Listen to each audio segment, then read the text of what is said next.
going to commence. Thank you very much. So this is the Planning Committee of Thursday the 16th of March, and there'll be a couple of little announcements after I do the minutes. So firstly, could I have authorisation to sign the minutes from the previous meeting? So moved. Okay. Do that very quickly. Do you mind passing that along? Thank you very much. We'll do apologies and absences. Julie, could you do that? Yes, so we've had apologies from Councillor Curtis, Drayson and Norton. Councillor John Barnes is standing in as substitute for Councillor Curtis. Councillor Langlands is standing in as substitute for Councillor Drayson. And Councillor Mrs Cook is standing in for substitute for Councillor Norton. Good, thank you very much. And before we start, I'll just do a few people announcements. Firstly, welcome to our new development manager, Kemi, who's sitting over here. You'll no doubt see her later on screen. And also a welcome to our new Wealden planning lawyer, Kirsty Cameron, who is joining us, has been with the authority for a few months to date, but will now be working certainly on our planning and on our planning committee. So thank you very much. It'll be good to have you on board. And a couple of just announcements. Claire Gibbons, who is with us today, I think this is her last planning meeting before she leaves the authority. Just to say, and just to say thank you very much for all the work you've done. Yeah, thank you. Should make you put your screen on when you're there. But so thank you very much for all the work you've been doing, and also Simon Richards, who's sitting in the back over there, who's our conservation officer, and to say thank you very much for all the work you've done while you've been here. And I think Simon is, I think you're going into private practice, aren't you? Is that right? Yeah. So I'm sure we'll probably see you again in that case. So thank you very much for all the work you've done. We very much appreciate that. And Miles is still here. Unfortunately.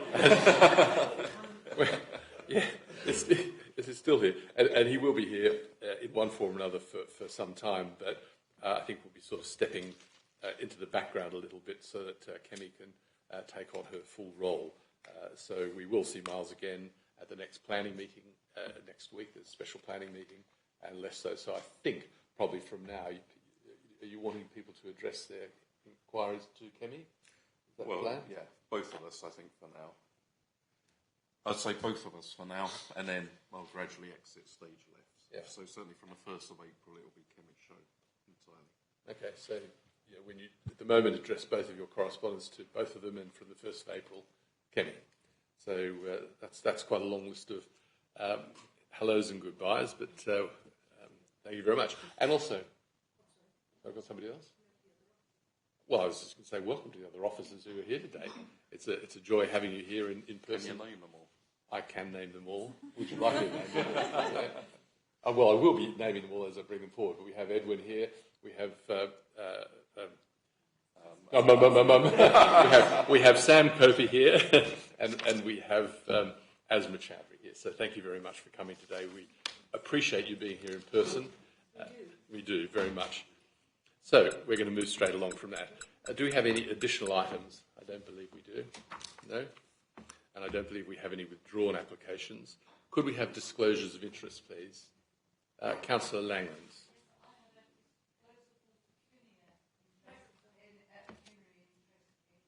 I won't say that again. Sorry. Say that again. Yeah, sorry. Just a minute. I'm just needing to find on this laptop the actual final application, which is the tree application. Thank you. I have a disclosable pecuniary interest in application RR 2022-2620. That's the wrong one. I think it's 2023 57T, because I have a flat on the estate at Saxon Place and my husband was the applicant. All right, thank you very much. When we get to that, you might repeat that, and then I believe you have to yes, I will do. Leave the room. So thank you for that. You'll all see the planning application list, and we move on to the first application, which is RR 2021-2947P, which is the former putting green site in Canberra. And this is going to be presented by Edwin, correct? Correct, Edwin Cork, so please present. Thank you, Chairman. Members visited the site on Tuesday. It is a raised and rectangular-shaped plot of land located on the north-east side of Old Lyd Road within the development boundary for Canberra. It was formerly used as a putting green, but is now in use as a pay and display car park for up to 70 cars.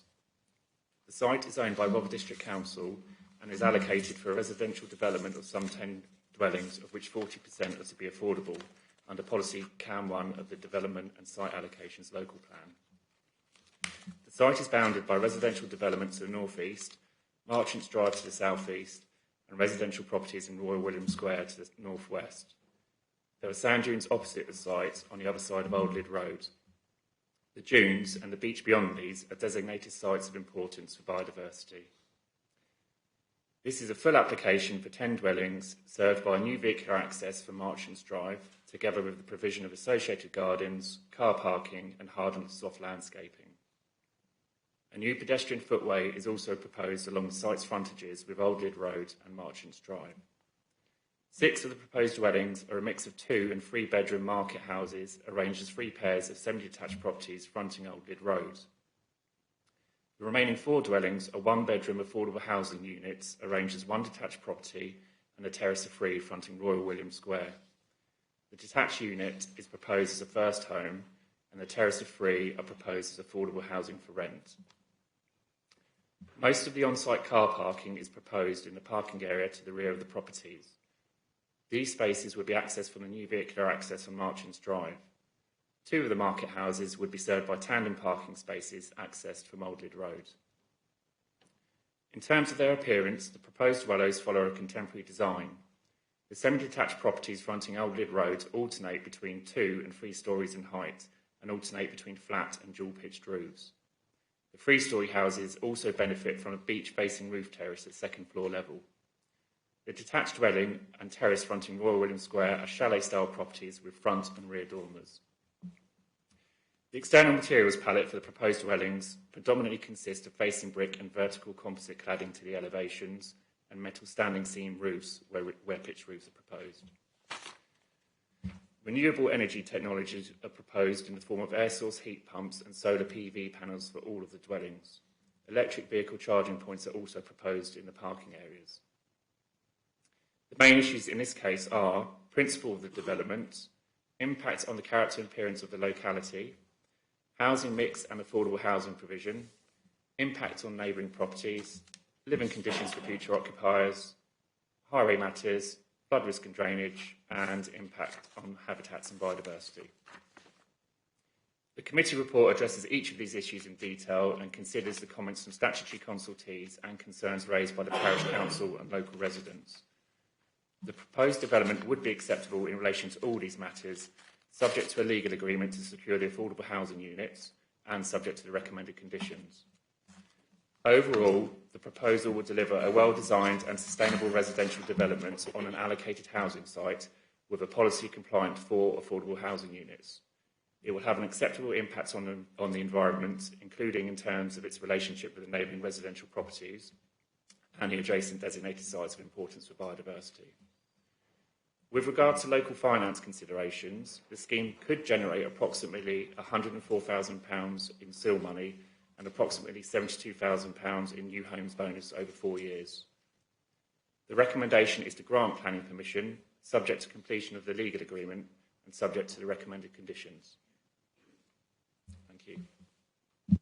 Good, thank you very much. Before calling the representative for the applicant, Neil Thompson, I just want to make the usual warning that I do on these applications. So this is a Rother District Council application, and you're making a decision on this as the planning authority, not as district councillors. In other words, saying why isn't it this or why isn't it that? This is the application that's in front of us to judge as it is. Yeah. If this application, I don't believe has come before the cabinet or the council, or whatever. And so, if you have any comments in that relation, that's the time to make those comments. You're judging this as an application in front of you. You can ask questions on that later if you like. I think we have Neil Thompson here, correct? Please come and take a seat. Thank you for coming, Neil. You've got 5 minutes to speak, and the councillors may wish to ask you questions after that. Just remember, you've got to press the the microphone on, and when somebody's speaking to you, you need to press it off. Thank you. Thank you, Chairman. Good morning, councillors. On behalf of the applicant, I fully endorse the case officer's conclusions outlined in the committee report, which recommends planning permission for the proposals. The applicant and project team have collaborated with the planning department through the application process, which has involved redesigning the proposals. It is noted that no statutory consultees have objected to the scheme. The application relates to a site owned by the council, which is allocated for residential development under policy CAM 1 of the Development and Site Allocations Local Plan. The proposal is well designed and a sustainable residential development which will result in a positive addition to the street scene. The proposal will deliver 10 dwellings, which includes a policy compliant 4 affordable housing units. The mix and tenure of the affordable units have been designed in collaboration with the Housing Needs Department at the Council. It is therefore respectfully requested that you support the officer's recommendation and grant planning permission. I'm here to answer any questions on the planning aspects of the proposal this morning. Thank you for listening. Thank you very much. Questions? Yes, Councillor Prochak. Thank you very much. At the site, we were told that the actual site that is underneath that ground is the demolition of or the remains of a pub. I mean, is that going to be an issue in terms of development? Will you have to dig down and remove all that? And if so, where will it go? That was your...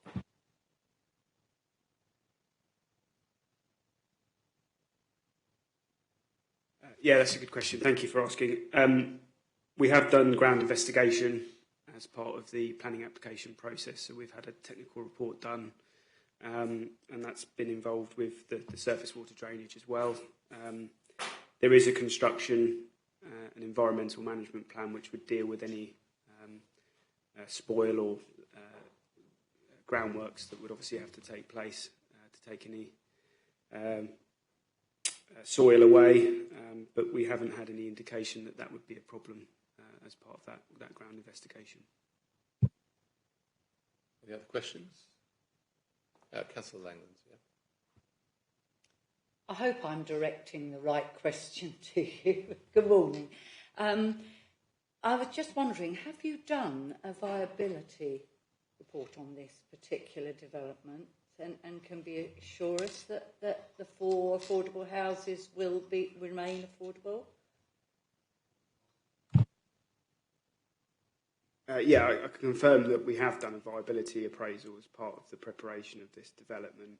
And yes, I can confirm at the moment, 4 housing units for affordable use is viable.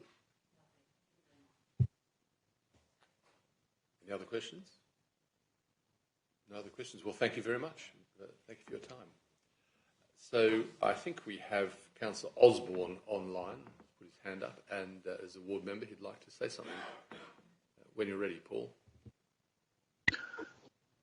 Thank you, Chairman. Obviously, I would support this application. It's a difficult sell to the local community, to be honest.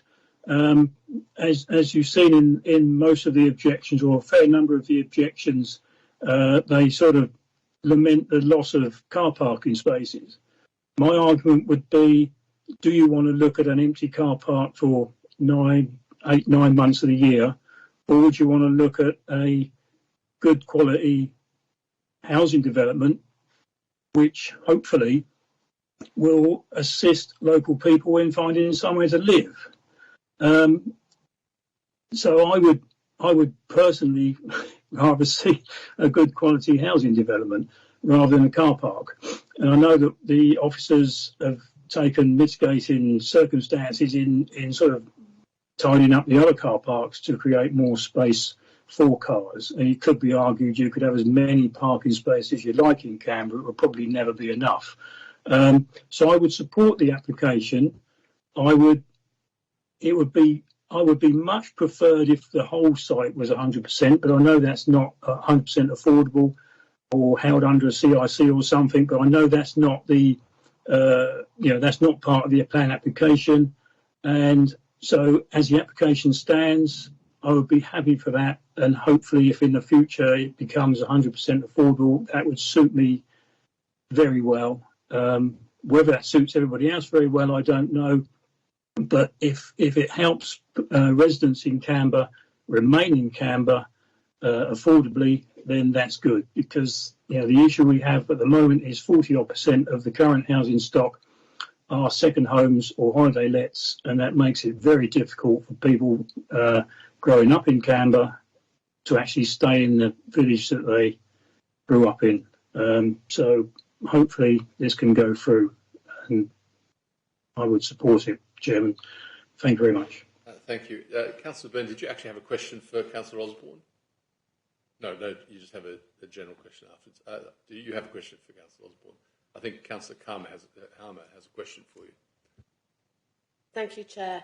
Did I read in this, Councillor Osborne, that these homes will be offered to the residents of Canberra first? I would hope so, but obviously people would have to be on the housing register or registered on the housing register to access that. I assume. I think that's how the housing list works. But it would be preferable, from my point of view, it would be preferable if the houses were sort of available for residents of or close to Canberra in the first instance. Thank you. Okay. I think perhaps one of the officers might give you a clearer answer on that. Did you want a question for Councillor Osborne? Just going to clarify the fact that the affordable housing will be subject to a local lettings policy, as are all affordable housings in particular areas. Okay, all right. Before we move into general discussion, thank you, Paul. Before we move into general discussion, are there any specific technical questions for Edwin on this? Yes, Councillor Barnes. The answer is probably no, but I think I'm bound to ask it. Given that there's a very high proportion in this ward of houses that are empty because they are second houses, is there any way in which we can ensure that none of these houses go to people who already own a house? Can we put a covenant on or some form of restriction which says they should be not holiday homes for existing owners? Maybe we have to do that by policy rather than on this application. You're right, but I'm going to ask the officer. We haven't had this discussion, so I've asked the officers to prepare. Edwin, did you want to answer that? Yeah, thanks for the question, Councillor. No, we don't have a policy that precludes their use of second homes, so on planning grounds we wouldn't be able to restrict it in that way. It's food for feeding into the new local plan, clearly in relation to Canberra. Yes, Councillor Mary Barnes. Thank you, Chairman. Regarding flooding, I see from the conditions that the site is no longer in flood zone 2, and in the government's flood map for planning it's now in flood zone 1. In the consultations, the flood authority has said subject to the imposition of conditions. I just wondered whether by digging out the foundations of the previous occupation, I suppose you could say, building, whether that actually puts it back into a flooding risk. Does it put it back into a different flood zone risk? No, Councillor, it doesn't. I've consulted the Environment Agency regarding the risk from tidal flooding, and they don't want to comment on it because it's not shown as being in flood zone 2 or flood zone 3 moving forward. And in terms of surface water drainage, the lead local flood authority haven't raised any concerns in relation to what's being proposed. So no, is the answer. Councillor Langlands.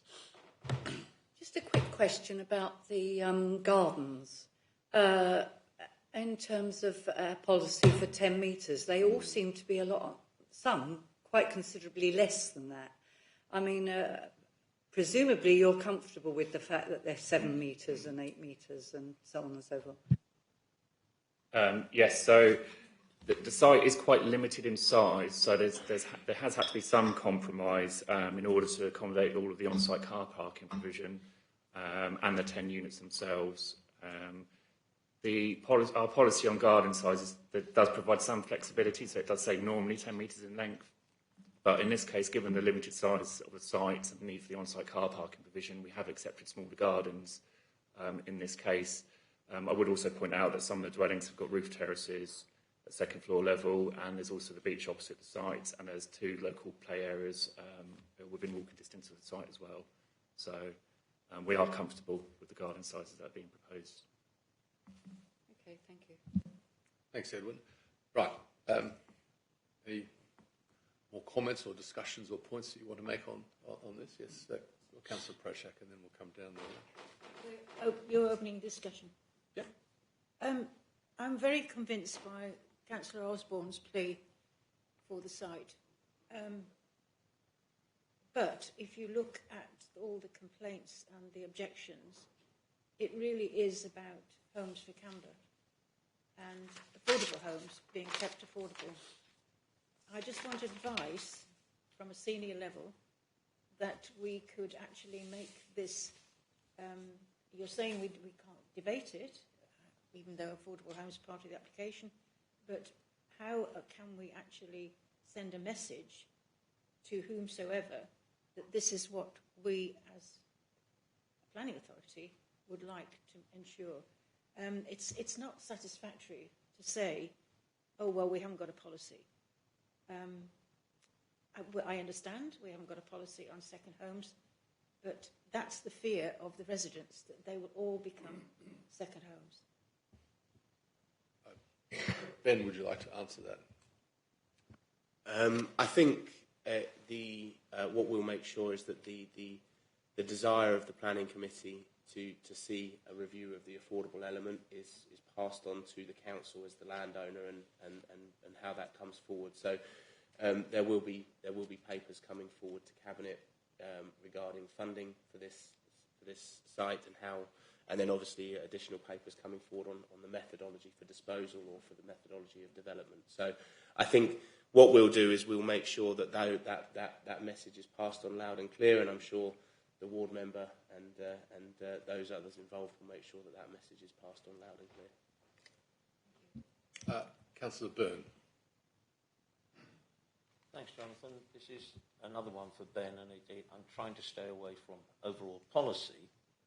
But first of all, are there any financial implications or resource implications if this application has to come in front of the committee again to increase the number of affordable houses? I mean, I think my question is really why, if we already think there's a fair chance that the percentage of affordable will go up, why did we decide to, or why did the council decide to submit this application at this time? And if we pass it, do we in any way preclude further applications coming and increasing that percentage? And if that happens, will we have wasted money and time on this one? I think these questions are actually more for the Cabinet or Council than for the Planning Committee. What you've got to judge is the application in front of you, and if that's policy compliant, then you should be moving to a situation of approval unless there's some other issue. The issue of affordable housing, if you feel that when you are wearing a different hat in a Cabinet or Council scenario, that's the time to make that decision. And in fact, this would have to come to those committees, and you'd have that opportunity to say, well, actually, we'd prefer this to be something different. If I can, perhaps I should have limited my question. If we pass this, does it in any way preclude further applications coming forward for this site with a different percentage? No, not at all. Not at all. Councillor Barnes, and I do have Jeanette Stevens. So, right. Yes, Chairman, I imagine that what we've got in front of us, the reduction from 5 to 4, is a viability consideration. And clearly capital schemes have to deliver a surplus, not a negative, unless Cabinet so decide otherwise. So I think we've got to look at this simply in planning terms.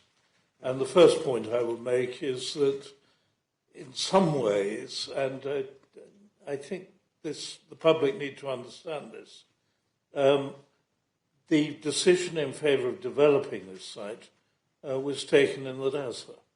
It is a site that is allocated for housing. It's been through that process. It's been looked at by the inspector. So the principle of housing is already accepted. The car parking argument is the only one that troubled me, because we all know that at the height of summer, Canberra has a huge car parking problem. On the other hand, for the most of the year, this site is not used for car parking. Indeed, when we visited it, the only car parked was that of the local councillor. So the notion that this is going to affect the viability of local businesses, I think they are likely to get more business from the houses that are there all the year round than they will from people who casually park. So some of the objections seem to me to come too late and actually address the wrong problem.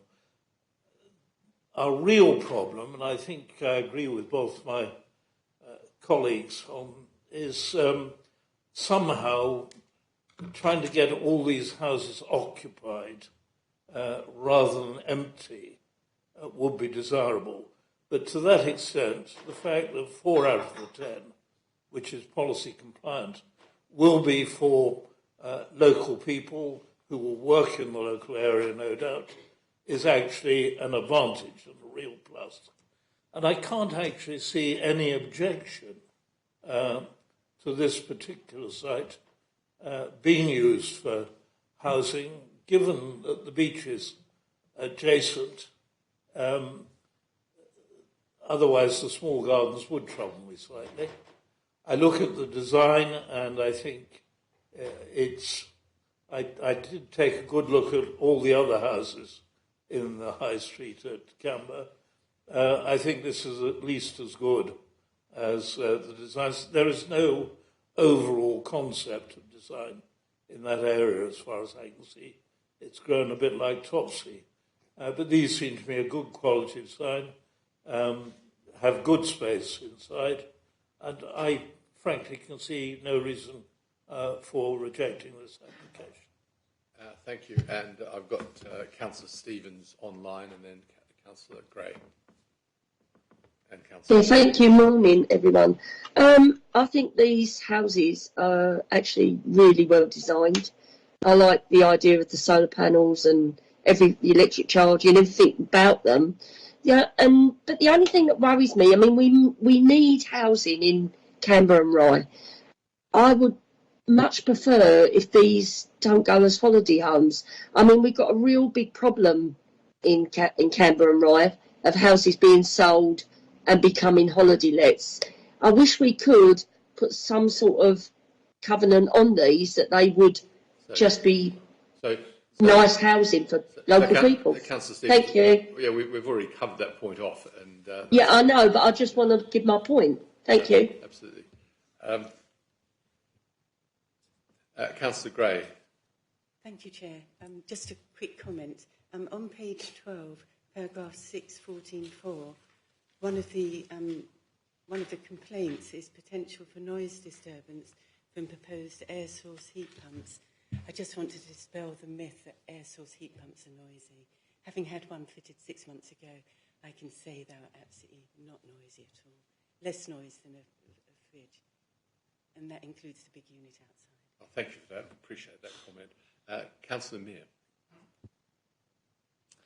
Chair, yes, this appears to be a very well-designed development. It looks really good in those elevations and reconstructions, as it were. Very good indeed. I'm very much in favour of it on those grounds. The only thing which caused me any trouble was the garden size issue, which I think that Mr. Cork has dealt with very well. It is true that these are near the dunes, near to the beach, and to public facilities. I'd add that 4 of them are one-bed properties, which would not expect to have a great deal of private land. They're facing east. The outlook from the back is not overlooked or shaded. The light should be good. Some of them have the balconies, which at that point was made, 3 of them, I think. Overall, I think this is acceptable and, of course, policy compliant as well.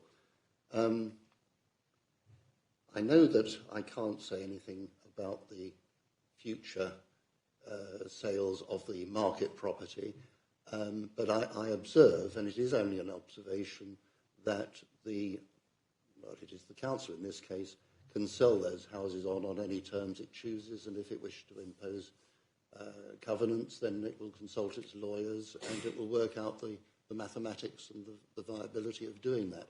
But it can be done, and I think perhaps the feeling of the councillors here is that we should perhaps give that message to officers, that there is little point in building trying to build for local people when they're only going to be taken over by holiday lets. It is, as Councillor Stevens said, an enormous problem in Rye, in the Citadel area, where so much has been lost. It's a policy issue which we need to tackle too. Thank you. I think you're right, and you make a very good point, because we are approving these to also improving our housing land supply, and it doesn't actually improve your housing land supply if they're holiday homes. It's a simple calculation, really. So that is a message that you can send and deal with in a different environment. Councillor Gordon, and I think then we might wrap that up. Yeah, this application, looking at the application itself, just as an application, it ticks all the boxes for me. I would like to see, and it's a policy issue, I understand, but I'd like to see generally 40% of the housing going towards local people in Canberra or the surrounding area. So it ticks all the boxes for me. I would approve this. Recommendation. Thank you, Councillor Prochak. Anyone to second that? Councillor Meir, I have seconding that. So if I could take a vote, those in favour of the recommendation to approve, and that is unanimous. Unanimous. Thank you very much. Thank you, Edwin. So we move on to the next, which is 2022/2836/P, and this is south of Barnhorn Road and west of the Ashridge Court. Barnhorn Road, and this is an application on viability, so I shall allow Asma to take us through this. Thank you. Hello. The site pertains to a rectangular plot of farmland located on the western fringe of Bexhill's development boundary. This application seeks to remove a condition attached to an outline planning permission. That planning permission was for the erection of 29 dwellings, which was allowed on appeal. So this application seeks to remove condition 5 on the inspector's decision, which sought the requirement of 30% affordable housing. The development plan policies, the NPPG and PPF, does permit exceptions, allowing the developer to demonstrate that affordable housing provision would render the scheme unviable. So regard must be had to the guidance governing such exceptions. The applicants have provided a viability report, and this has been independently reviewed by us on behalf of the council, and the council's consultant have arrived at the same conclusion, that owing to the current economic conditions, which includes increasing inflation, increased construction costs, together with the reducing market value of the dwellings proposed, all of this collectively has significantly affected the scheme's ability to provide affordable housing. Alongside the development's proven inability to provide affordable housing, the council's 5-year housing land supply shortfall is also a material consideration that has significant weight, in that it engages the NPPF's presumption in favour of sustainable development, which requires that applications are approved where the relevant development plan policies are out of date. In this case, concerning housing provision, the Council cannot demonstrate a 5-year housing land supply, so Rhoda's development plan is out of date. In addition, the Council's housing land supply has worsened since the initial outline consent. It was 3.44 years at the time the outline permission was consented. That figure has reduced to 2.79 years. It is therefore recommended that the application to remove Condition 5 on the outline permission is approved. Thank you. Thank you very much. And we don't have any speakers for this. So first, for any, I'd like any sort of technical questions really first before discussion. Yeah, we've got Councillor Byrne. Thanks, Chair. I'd just like to ask. We have an independent appraisal of the viability study when we're considering the removal of the affordable element. Do we go back and reassure ourselves that the original? Do we go back and assure ourselves that the original submission was in fact viable? So are we using the same parameters? As well? The viability appraisal would respond to current times, so not whether it would have been viable at the time the application was submitted back in 2016, because conditions can change for the developer and the surrounding economic conditions as well, which we know has changed quite significantly. Thank you. Councillor Mayor? Yes, good morning. Yeah, I think you did explain it, but I probably didn't hear it very well. Was the significance of the 5-year housing supply to this particular issue? I thought... I'm not sure there is a variation of a plan. Yeah, I'm not sure. Well, as we'll comment, but I'm not sure the 5-year supply is actually the issue here. The issue here is viability. Yeah, I'd like to... Well, that's precisely my point. The officer referred to it, and it's in the report as being a consideration. I didn't understand why it should be. I'd seen this as a mathematical exercise, like a sausage machine. You put something in one end, turn the handle, and out comes the answer at the other. I didn't understand how it was that the 5-year supply was relevant to our consideration this morning. I think the officer was just confirming that, really, but you're right. Would I be right in saying that? I mean, the 5-year housing land supply issue is an independent issue in itself, and we can consider whether the development is viable or unviable without referring to the 5-year housing land supply, but it is an additional thing to consider, which is weighed against the councils. Thank you very much. I've got Councillor Barnes. Did you have another question, Councillor Byrne, as well? I'll come back to you. Sorry about that.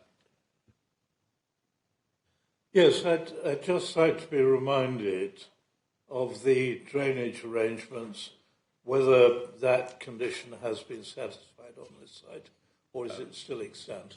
Without wanting to not answer your question, it's not a question for this application.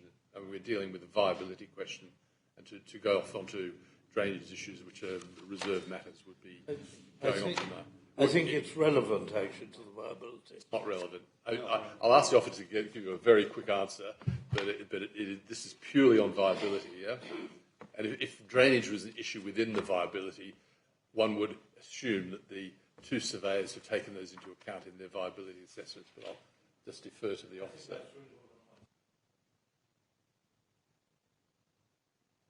The viability refers only to whether affordable housing can be provided on this site and doesn't take into account all other outstanding matters on the original outline or indeed the reserve matter application, and that includes drainage.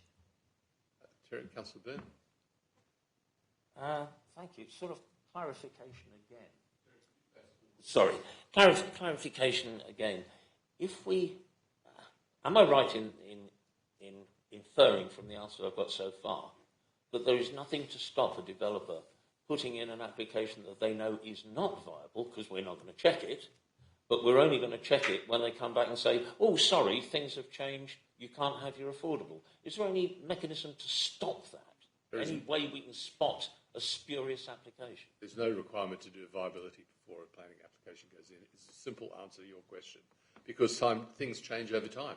It may have been viable at that point, so that if or may not have been, or may not, we wouldn't know. No, 7 years ago. But you don't. But it's still, we have our planning procedure is such we don't know. It is very frustrating when it's a flyer. It is very frustrating, and I suppose the developer might argue that to do a viability assessment at that point, given the risk of not approval, would be an additional cost. So I think whether you like it or not, them the rules. Okay, yeah. I'm just checking my understanding. No, that's all right. Anything else. Absolutely. These are never very attractive, these viability applications, for all the reasons we've discussed before. Councillor Langlands.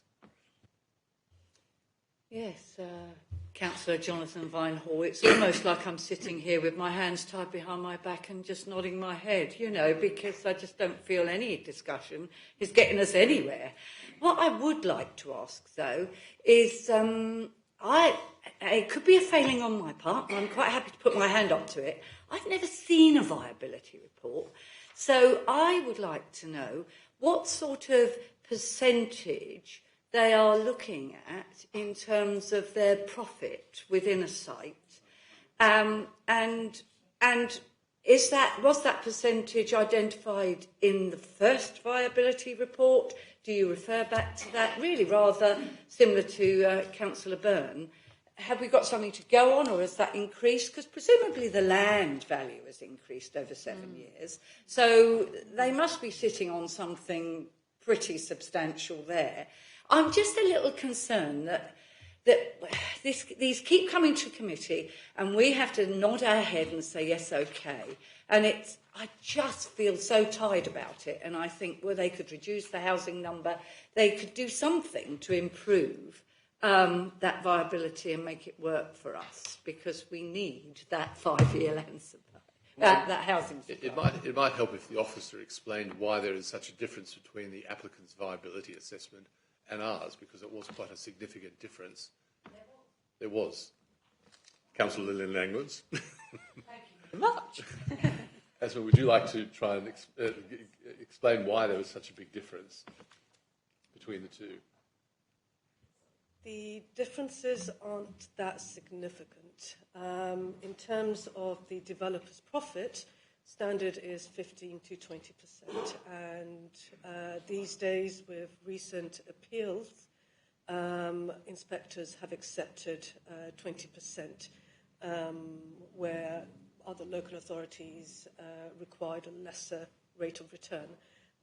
But these days, 20% seems to be the standard. That is what the developer has sought, and that is what our appraiser could not challenge, given how inspectors' decisions are going. In terms of the differences, like I said, the differences aren't that dissimilar. The agent's viability report, so for example, the sale of homes, they've come up with a figure that's slightly less than the council's appraisers, but ultimately what we're looking at is what's known as the surplus stroke deficit figure. Will the result, with all the maths being done, would it result in a deficit or would it result in a surplus? The council's viability appraiser has concluded a figure of minus £214,476. So there will be a deficit of that amount once development has been completed. Can I just say, please, before I finish, Yeah. Councillor Jonathan Vinehall, my apologies. I don't know why that happened, but Chair, thank you. I will put you in your correct position. Councillor Lynn Langlands, I'm very happy to be referred to in any way you like, mostly. Question. Just before I take your question, Councillor Mayor, just discussing with the officers here. So I guess there are two other points of discussion. One is that the report is saying that they could make a contribution of just under 77,000, and perhaps we should be talking to the officers about, if there's a mechanism for that, or for a review at the end of the build. We don't have a policy which supports that, unfortunately, at the moment, but some developers will commit to that, and also consider that while there is a big downside here in the delivery of affordable housing, there is an upside, which is you will be receiving the sill on those houses that were affordable, so that obviously contributes to building infrastructure within the district. It mightn't be the most attractive, but there is an upside to be considered. Councillor Mear. Yes, Chair. I think you might have covered it, but these things are reviewed as the development progresses, aren't they? We don't have an automatic review mechanism policy that we can apply, but some developers will agree to that, and I think we need to explore that. Asma, did you want to comment on that? We can't require a review mechanism because it is not in our development plan. I know that that's planned for in the emerging plan, but it's not something that we can require of the developer because we don't have any policy backup to defend a review mechanism condition or 106 agreement. Asma, can we require the Section 106 to deliver the £77,000? No, because that figure has changed. So you're referring to the council's consultants' initial figure where they believed that the developer could provide a certain amount. That has since changed. The developer has responded to the council's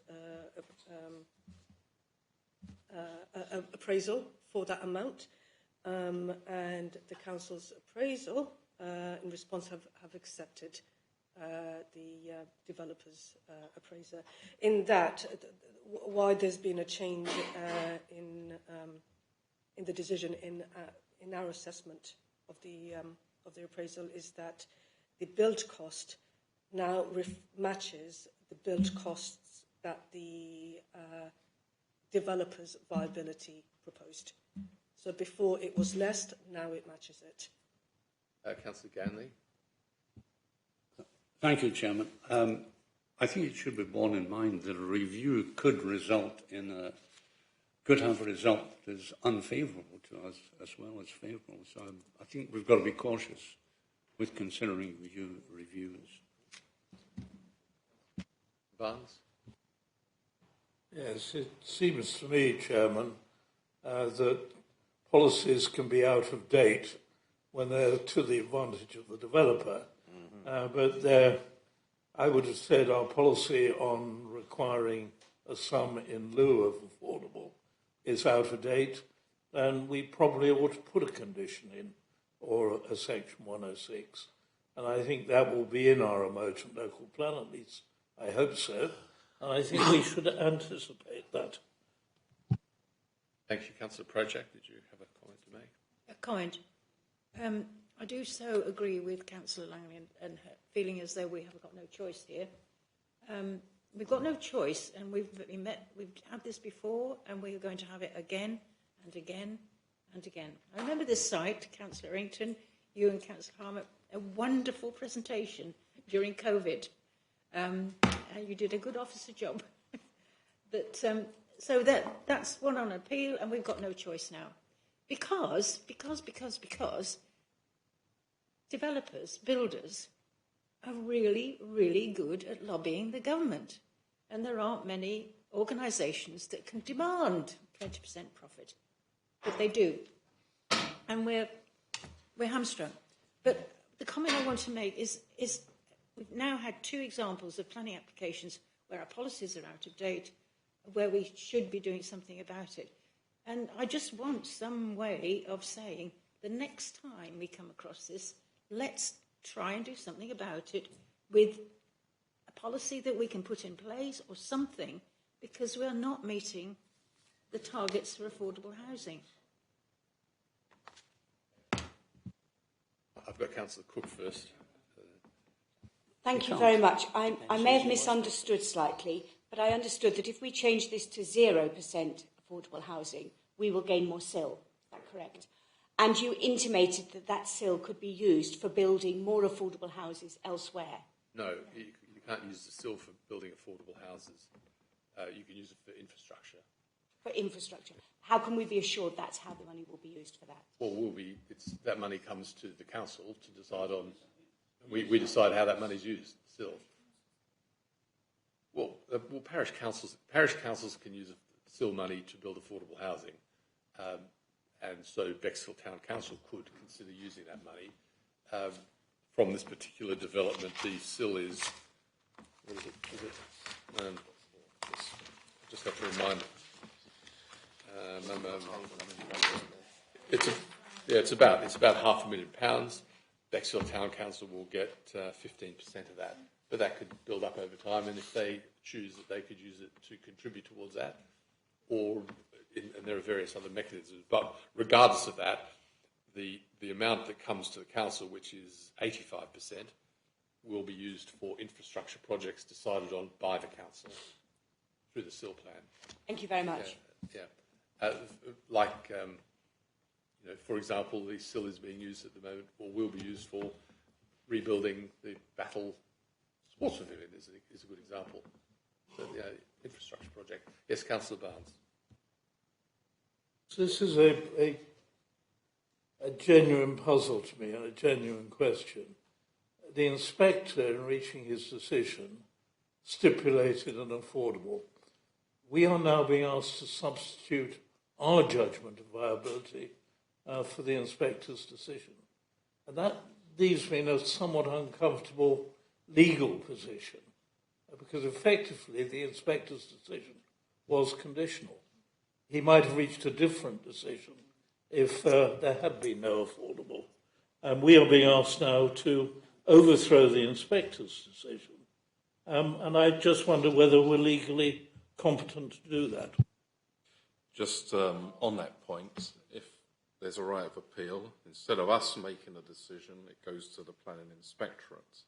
Anything beyond that, discharge conditions, variations of conditions, variations to a legal agreement, would be down to us, unless, of course, that in itself was appealed. So the appeal mechanism is just a right of appeal. We are perfectly legally competent to make this decision today. I think what concerns me about what's behind this, what's behind this application, but the impact of this is that for those who have been to the site, and I think most people here have been to the site, it isn't what you would describe as a site that's particularly difficult to build on.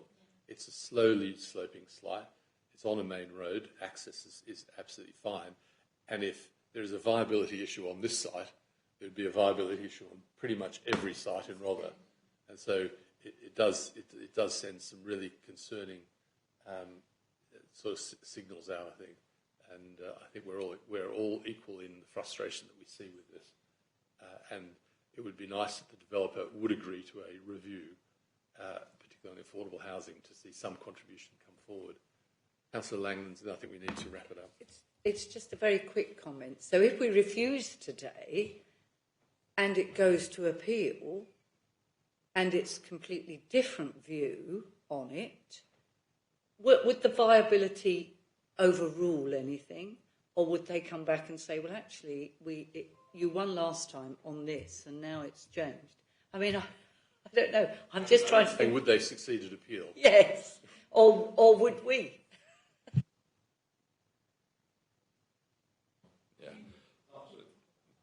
There's been not one but two viability assessments here. I don't fancy our chances.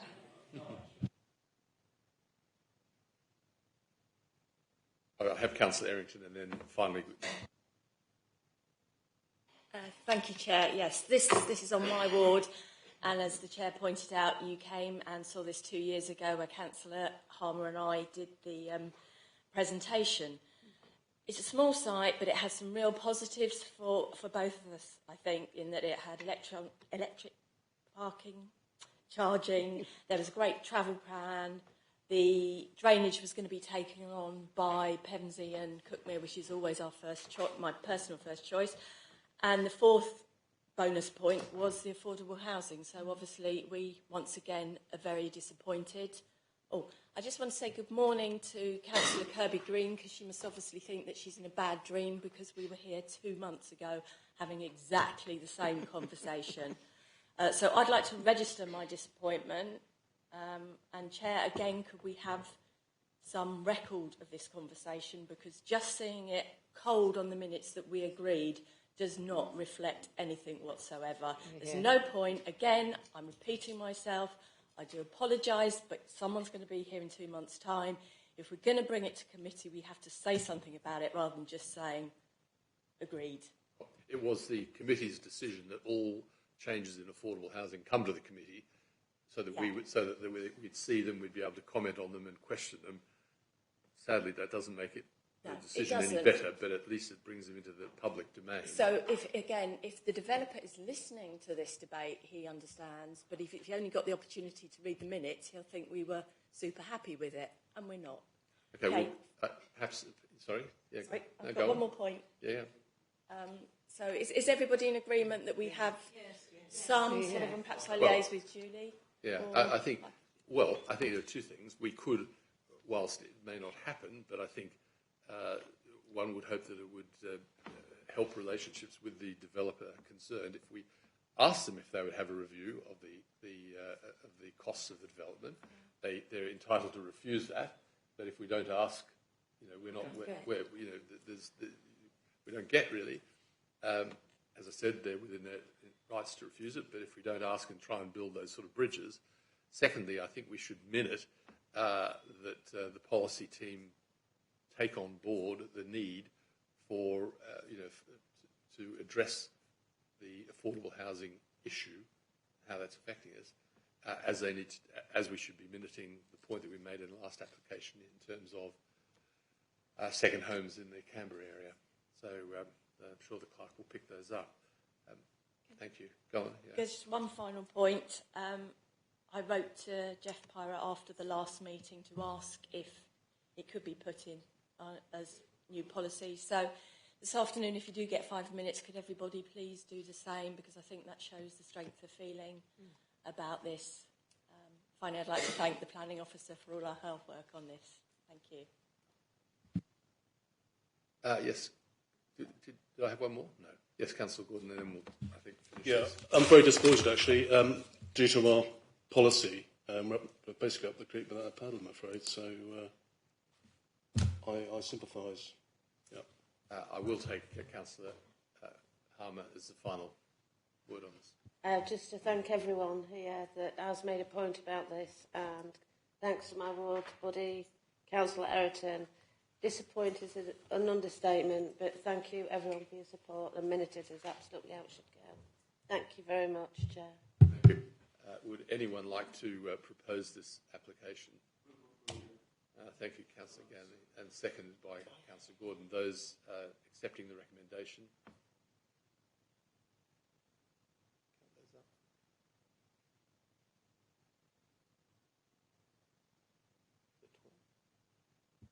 Those against? Those abstaining? We have one abstention. Thank you very much. And thank you very much, Asma. You probably had the most difficult application in its own way, so thank you for that. Let's move directly on. Somebody else got there. Oh, Councillor Harmer, could you turn your... Sorry. Good. This is Cemetery Lodge, RR 2022-1233/P. And I think we have Sam presenting this. Sam? Thank you, Chair. I believe members visited this site on Tuesday. So the application site is located on the northern side of Turkey Road and south of the Bexhill Cemetery. The site contains an existing lodge building which is currently vacant. The building on the site currently is not listed, however it is considered to be a non-designated heritage asset. The site is located within the development boundary for Bexhill. The proposal is for the conversion and extension of the existing lodge building to provide 6 two-bed flats, which will be made available for affordable rent. The existing lodge will undergo some minor external alterations, including removal of some of the more modern extensions added on. The extension to the lodge will be located to the west of the existing building and would be a 2-storey wing.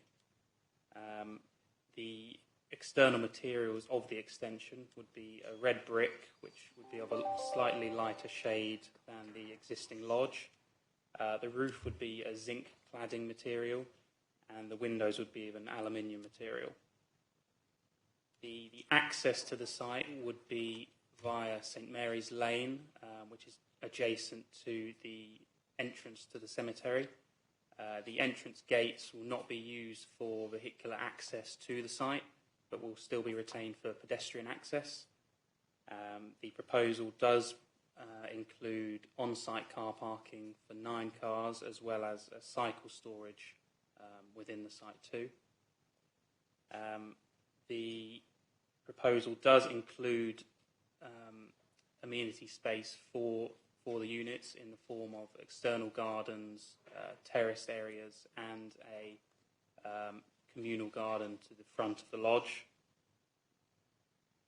The main issues in this case are the principle of the development, the impact on the character and appearance of the area and the non-designated heritage asset, the impact on neighbouring properties, the living conditions for the future occupiers, the impacts on highways and parking provision, the affordable housing provision and housing mix, and the impact on biodiversity of the site.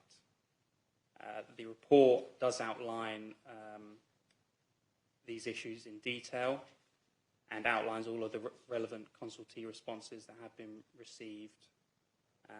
The proposal is considered to be acceptable with regards to all of these issues, and then therefore is recommended for approval.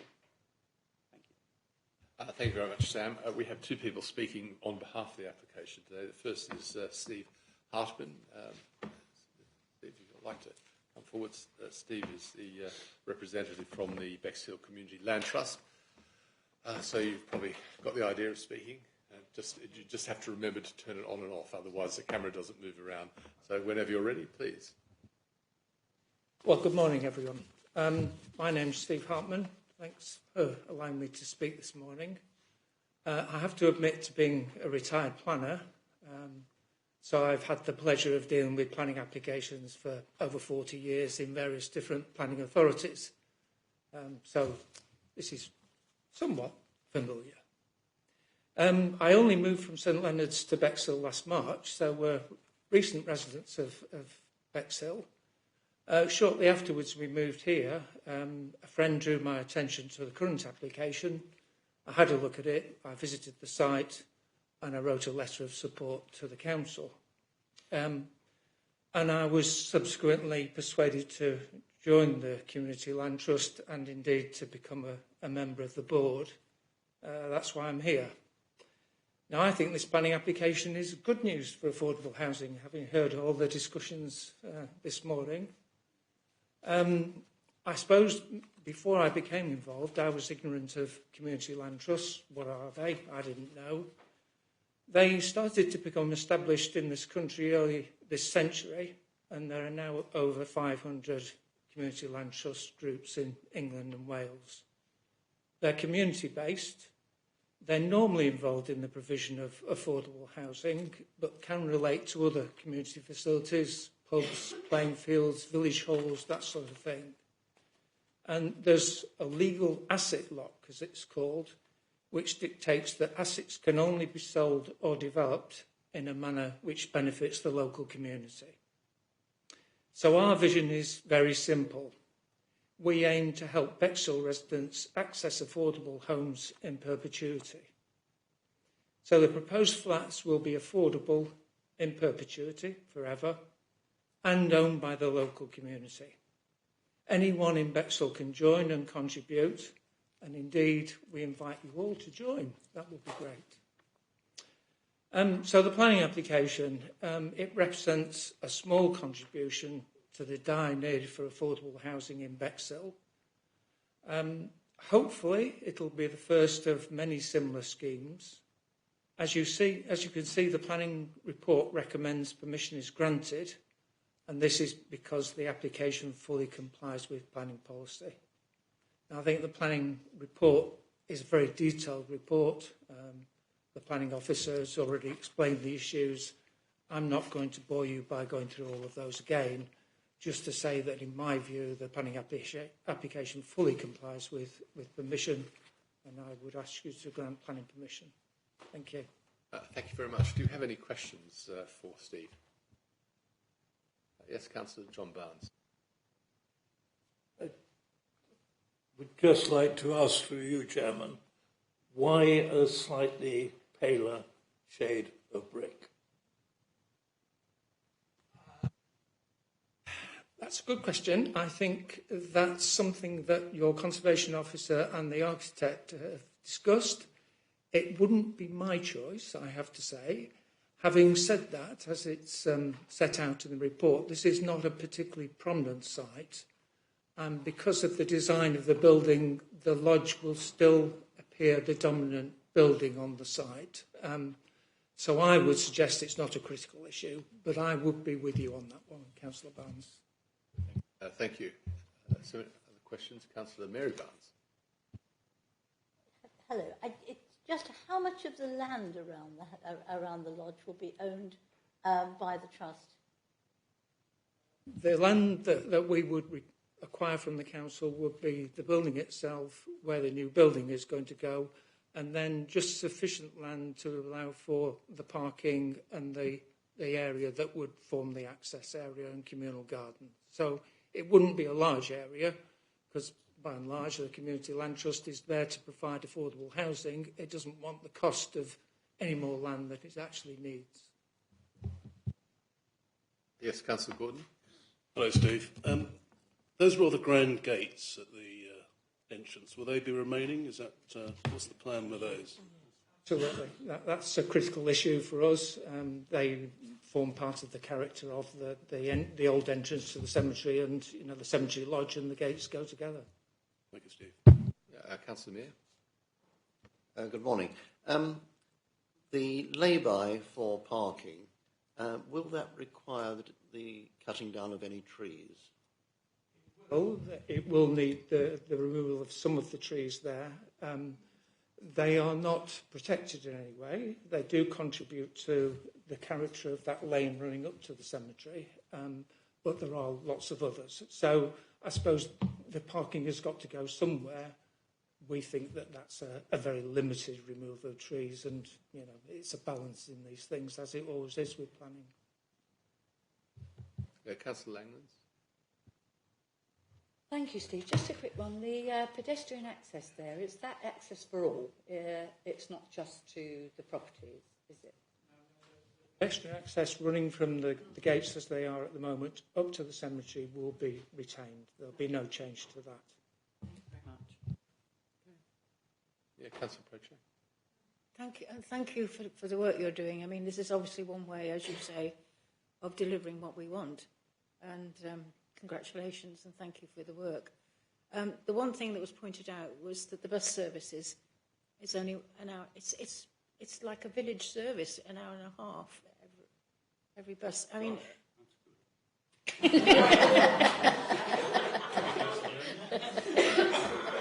I mean, about every 2 years. I was really shocked, and I just wondered if there was anything your organisation could do to actually lobby somehow for a better service. I think we're happy to lobby, but I think there are limits to what the Trust can do. And I would suggest maybe local councillors have more influence than the Community Land Trust, quite frankly.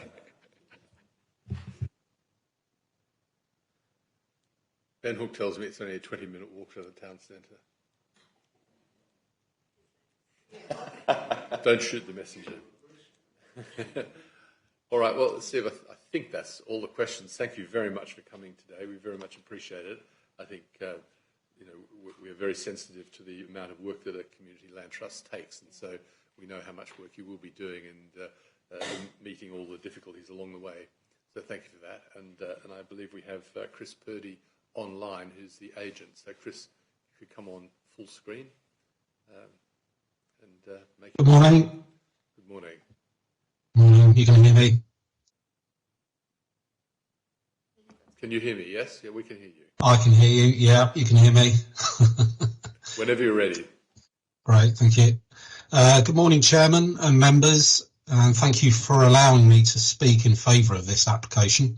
I represent the architect and agent on behalf of the Bexhill Community Land Trust, and the application seeks 6 new affordable homes in perpetuity for the use of Bexhill residents by the CLT, a non-profit democratic organisation solely formed to protect, nurture and strengthen the social and economic growth of the community.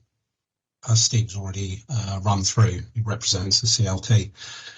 Whilst the application only seeks 6 new dwellings, it crucially helps towards reducing the need for 250 dwellings of a similar size and capacity in Bexhill. The purpose of my representation is to reinforce that this application presented to you today by your planning officers and the Director of Place and Climate Change is a viable, supportable and recommended application for new affordable homes from both a political and a technical point of view. The Director's report to this committee states, overall, the proposed development would provide much needed houses for affordable rent through the conversion and extension of an existing building, as well as delivering a scheme at an efficient density that would also fulfil a localised need for 2-bedroom units within Bexhill. The application accords with national and local level policies. It's within a defined settlement boundary. It respects and does not detract from the character of the local area. It conserves and enhances an existing non-designated heritage asset. It demonstrates robust design solutions tested against key principles. And it also maintains and reinforces the natural and built landscape character of the area in which it's located. It is strongly considered, not just by the applicant and myself, that these political principles have been met, but also by your officers and the Director. Aside from the broader, wide-ranging points of compliance above, the application has been scrutinised technically by a selected team of disciplines, all deemed relevant to the application we've submitted. And I'm afraid I am going to bore you very briefly with some highlights from the officer's report. Heritage. The existing building, as I've said, is not listed. However, it is considered to be a non-designated heritage asset with a strong and historic connection to the cemetery, which lies 100 metres to the north. As such, the application was assessed by Bexhill Heritage, who raised no objection and instead resoundingly welcomed the refurbishment and preservation of the existing Edwardian lodge, as well as the carefully designed and subservient extension, which is formed of bricks sourced from the local works 500 yards up the road. And just addressing the earlier question about the brick, the brick we've agreed with the planning officer and the conservation officer will be a Bexhill Red, so that is already a very close match to the red brick used at the lodge. I think we've tried to use the imagery from the Ibstock site to demonstrate the proximity. I'm afraid the image you're looking at in front of you now has got a much yellower brick that we parked in favour of a much closer red brick. But just to strengthen the idea that this brick is coming from the brickworks, which is literally 500 yards up the road. So it's in terms of sustainability, it's probably as good as we can get in terms of bricks. Highways. East Sussex County Council highways officers raised no objection to this application and agreed that the level of parking proposed was appropriate and that the access from St Mary's Lane raised no concerns. The existing former gates to the cemetery are to be retained but only to allow pedestrian and cycle traffic. Access to the cemetery itself is via Turkey Road, further to the north and well away from the application site. Biodiversity and ecology. In-depth discussions were held with the East Sussex County Council Ecology Officer, the county ecologist, and the impact of the new development in terms of ecology and biodiversity, supported by the applicant's proposed mitigation measures and the requirement of additional documents to be secured by way of condition of permission, was considered acceptable and raised no objection. The existing large oak tree secured under tree preservation order to the south of the site is to be retained, and the loss of a number of existing trees set deeper into the site and with minimal value is justified and supported by officers. Chris, could I ask you to round up now? Could I ask you to finish up now? Sure. Affordable housing, the housing development team raised no objections and cited the scheme as being fully supportive of this proposed scheme. We urge the committee to recognise these facts, which overwhelmingly demonstrate the appropriateness and suitability of the proposal, and vote in favour of the application. Thank you very much. Thank you very much. Does anyone have any questions for Chris? No, I don't think we have any questions for you, but it was a very concise and interesting and useful presentation, so thank you for that. And please stay on the line while we discuss the application, and then after that, if you could leave the team system. All right, thank you very much. So first is, are there any questions for Sam on this before we have a discussion? Any questions for Sam? Getting away very lightly there, Sam.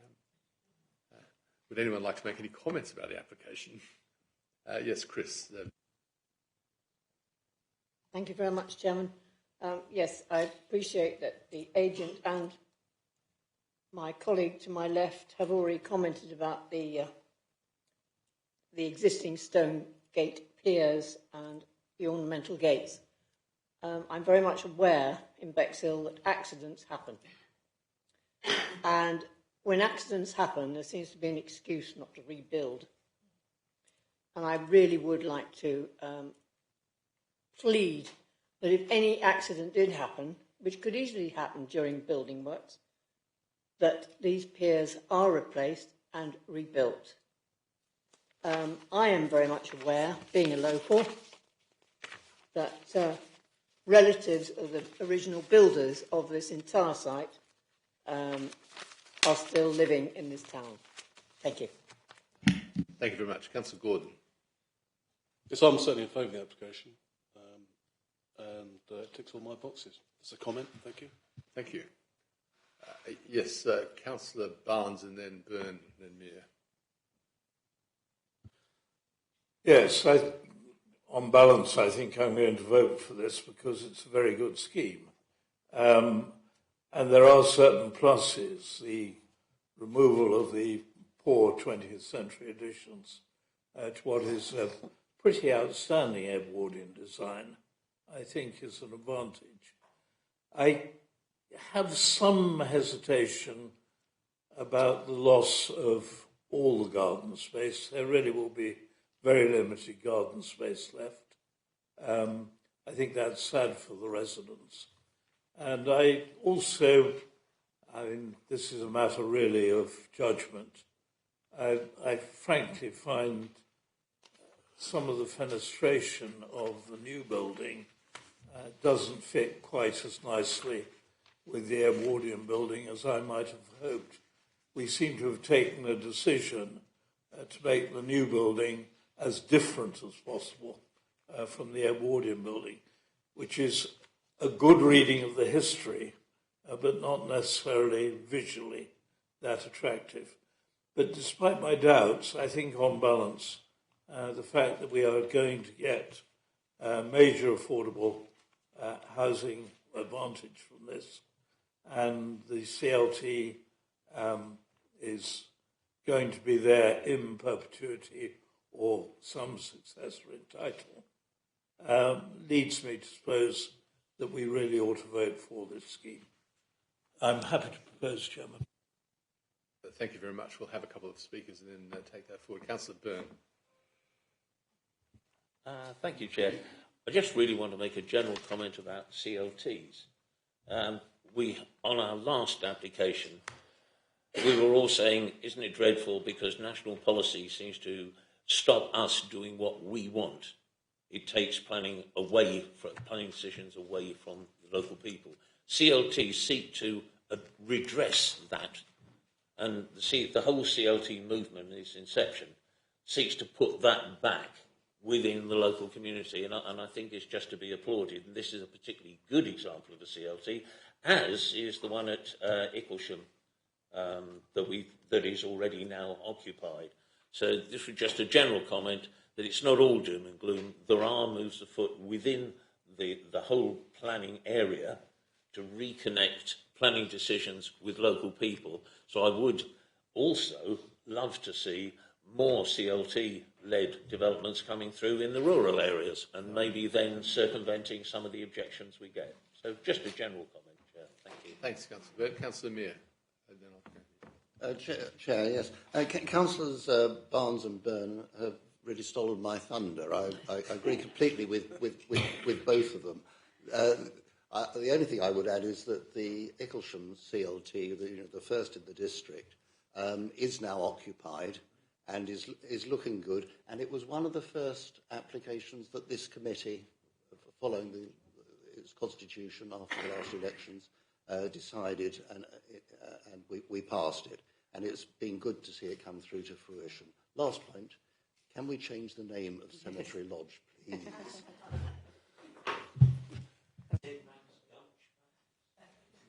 Is there, maybe the officer could say, is there a new name for it? I'm not too sure if that's been finalised yet. I'm sure the CLT will hear what you've said. I'm sure the point... I'm sure... Minimum numbering is coming over to planning. Yes, is that right? House numbering is coming to planning. Well, I'm just informed the house numbering is moving over. Naming is coming to the planning area, so that will. But I'm sure it's been heard by by Steve and Chris, and they will probably address that. Councillor Errington. Yeah, thank you. I'm sure there'll be a competition at the local school as to what they're going to call it. First, my point back to Councillor Barnes, the fact that these are flats and they're going to be first homes. So I'm not too worried about the garden aspect, because when you get on the property ladder, it's usually at that sort of level when you don't anticipate having much of a garden. So that's not a worry for me. Perhaps a question to Sam, and apologies, I'm just quickly going through it because of what Councillor Madeley said. During construction, will those gates be taken off and will that be used, or will they have to go up St Mary's Lane and then do that sort of double back? Can anybody answer that? Because I think it would be better if the gates could be taken off in construction, but there is also that risk that during construction we lose the gates. It's a question about the whole travel plan for that. Did you want to comment on that? The construction plan. Yeah. I'm not 100% sure on the exact method of the vehicles entering the site during construction. However, I do believe that this will be subject to a condition with regards to a construction management plan.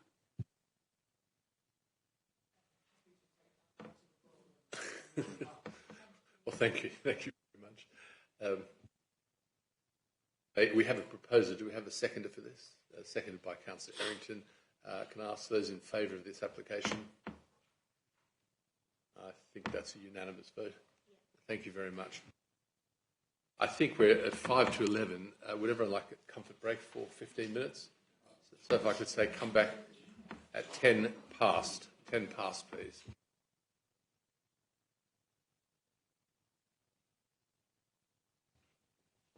Yep, we're going to restart the planning meeting. Thank you very much. And just a quick reminder, when speaking, face forward to the microphone. I know when officers are behind it, you want to do that, but you can't, doesn't record properly. Did you want to make a comment about the sill and the thing on those other two? No. Okay. Okay. So the next application is RR 2022/2959/P, and this is Acorn Farm in Shrub Lane, and Sam's got this one too. So over to you, Sam, when you're ready. Thank you, Chair. I believe members visited this site on Tuesday. So the application site is located on the western side of Shrub Lane. The siting of the proposal is to the north of the existing access to the farm. The application site is located within the High Weald AONB. The proposed development is for a new agricultural dwelling. The proposed dwelling would be located within the existing field to the north of the access point. The proposed dwelling would be a detached 3-bedroom chalet bungalow. It would include a parking area to the front of the site and a modest garden to the rear. The proposed materials of the dwelling would be brick plinths and timber weatherboarding for the walls, slate tiles for the roof, and UPVC windows. It would include a mixture of roof lights and dormer windows within the roof slope. The main issues for consideration in this application are the principle of development and justification for the agricultural dwelling, the impact on the AONB, the living conditions for the future occupiers, the impact on neighbouring dwellings, and the impact on highway safety.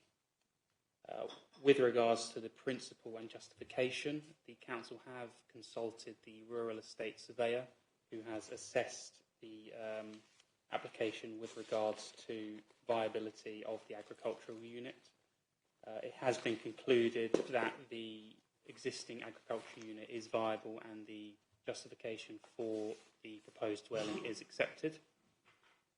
With regards to the impact on the AONB, the proposed dwelling is proposed to be sited in an open, undeveloped field located to the north of the access, which is separated from the existing agricultural units. This is considered to have a harmful urbanising effect, resulting in harm to the landscape and scenic beauty of the AONB. With regards to highway safety, the East Sussex County Council Highway Officer has been consulted on the application and has concluded that the access point for the development does not have the adequate required visibility displays and would result in increased traffic hazards on Shrub Lane. Therefore, the application is recommended for refusal. Thank you very much, Sam. I appreciate that. And I believe we have the agent here, Ryan Saunders. Yeah, thanks, Ryan. Thank you for waiting patiently. I know it's very hard when you don't know what time something's coming along. Oh, thank you. So you know, you've watched what the speaker's role is, and I always just say, just to make sure you turn the speaker on and off, because that operates the camera. So whenever you're ready, please. So I'd like to start off by just offering some perspective on some of the numbers that have been used in this application. The agricultural business at Acorn Farm has been in operation since the early 80s, over 40 years. Now, in comparison, Rother District Council was only set up 49 years ago, in 1974. The business has grown to encompass 275 hectares, or 680 acres of farmed land, and neither of these figures are insignificant. In terms of livestock, the farm business had 145 cattle. Now, if you follow government guidelines for healthy portions, one cow will offer a single portion of beef to roughly 2,300 people. So the whole herd will feed over 330,000 people, or the entire population of Bexhill 7.5 times. There's also 1,000 breeding ewes and 350 breeding ewe replacements, although this number is likely to be significantly higher now, as we are currently in lambing season, and the reason why the applicants can't join us today. Unfortunately, the studies have shown that the average age of a farmer in the UK is 60. So when younger individuals are willing to put in the long hours and hard work to maintain the stability of the UK's food supply chain, they need all the support they can get, which is why national and local government enshrine the support into planning policy. The core strategy and the development plan state that they want to support agriculture and foster other land-based industries as one of their rural area objectives. 70% of the district is classed as farmed land, and it is only worked and cared for by 1.2% of the district's population. Elsewhere in the core strategy, the rural area objective to support agriculture has been given a target by the council to maintain or even increase the percentage of the population employed in farming. And yet, when given an opportunity to meet their own designated objectives by providing accommodation for well-established farming business, Rother recommended it for refusal on the grounds that 40 plus years of operation across 275 hectares is not sufficient proof that the business was sustainable and financially sound. The previous refusal quoted supporting paragraph 12.64 from the core strategy, stating, permanent dwellings will normally require the agricultural unit and activity to have been established for at least 3 years, have been profitable for at least one of them, be currently financially sound and have a clear prospect of remaining so. And the applicants exceed that requirement by approximately 1,300%, but Rother did not feel that it demonstrated a clearly established functional need. The requirement that the need cannot be met by other existing accommodation is answered in the latest authority monitoring report, which, as mentioned earlier on in this meeting, is only 2.79 years, with approximately 220 homes being delivered over the last 5 years, which Rother itself notes as being low. According to DEFRA calculations, the business requires 6.5 full-time employees to manage the land and the livestock. What the business makes do with is 3.5 full-time employees, the goodwill of the rest of the farming community who help each other out at peak time. It's considered beyond all reasonable doubt that there is an overwhelming need to have the applicants live on site in support of the farm business.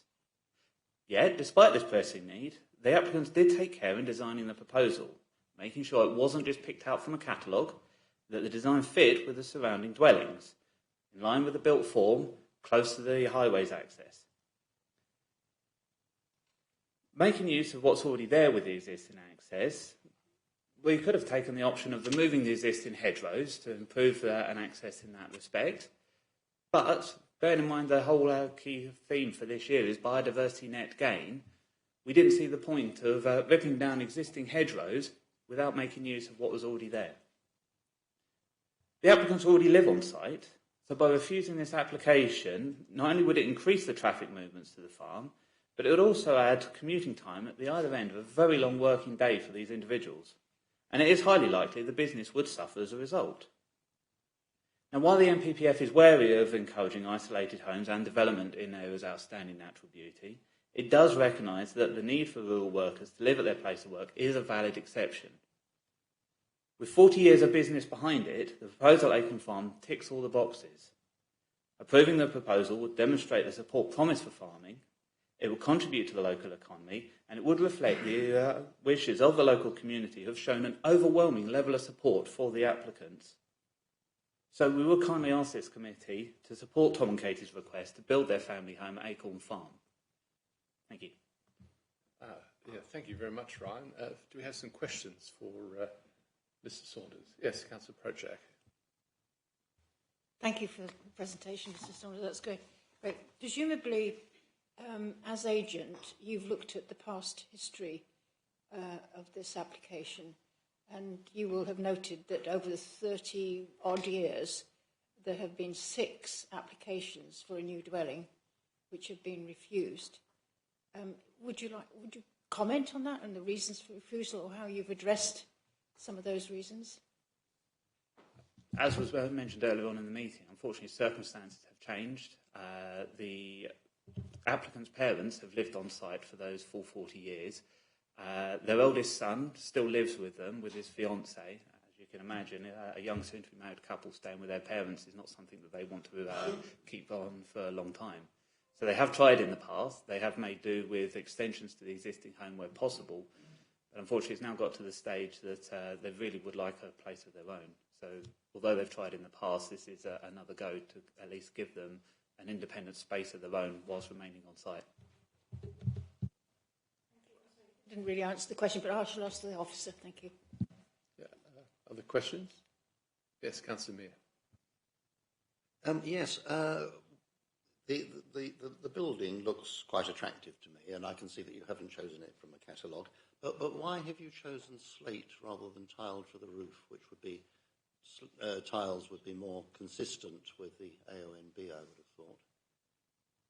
We do acknowledge that one, and there is enough variety in the design along Shrub Lane to allow for a few variations here and there. The applicants wanted to try and fit in as much as possible, also wanted a little bit of their own character put on it, and it was a personal preference choice in that respect. Yeah, go on, yeah. Don't know at what point to raise this. I think dark skies have been raised as an issue. Have you considered electrochromatic glass in the windows? I can't say we have. In regard to the dark skies, we've been obviously made aware of the various policies and certainly would like to encourage it. We're not proposing any external lighting beyond what you can already see here by the door, just for security's sake, so they've got a chance to actually see the lock when they come home late at night. Beyond that, there's no floodlighting or anything proposed, and we're more than happy to keep a condition on that, limiting any new external lighting to council approval. Other questions? Yes, Councillor Mary Barnes. If this question has already been covered in the report, but is there an agricultural tie of this building to the farm? I think it would be one for the officer in a minute, yeah? Whether there would be, I think it's... Yeah, if you wait for me, we can ask the officer. No, that's all right, yeah. Well, it would be more... I know, well, the answer would be a technical one. It would be more one of imposition than question. Any other questions or thoughts? Yeah. So I just have one. I mean, I have mixed views on this. So I'm not really at a sort of a point of thinking whether it's the right thing or the wrong thing. But just in the design, it just struck me that there was an opportunity to include a whole lot of things which the committee's been talking about and is very much in the public domain now, about energy saving and energy generation and heating. And it didn't feel in the proposal like there was anything specific addressing that. And I was just wondering why the applicant wouldn't take the opportunity with a new customised build to address it. It's not surrounded by trees, so you'd have very good sunlight and so forth. And do you want to just comment on that, the actual design? We have actually considered solar panels for the roof, and the applicant would be interested in using ground source heat pumps, not just for this building, but also for the existing dwelling and the rest of the farm where possible. Unfortunately, given the limitations, we do have to make sure that there's a building to put them on first. So the effort was focused more on that, with an intention to come back and then start using the farm funds to work for the renewable energy. But unfortunately, at the end of the day, you do have to have a building to supply it to first, and the money isn't an infinite pot.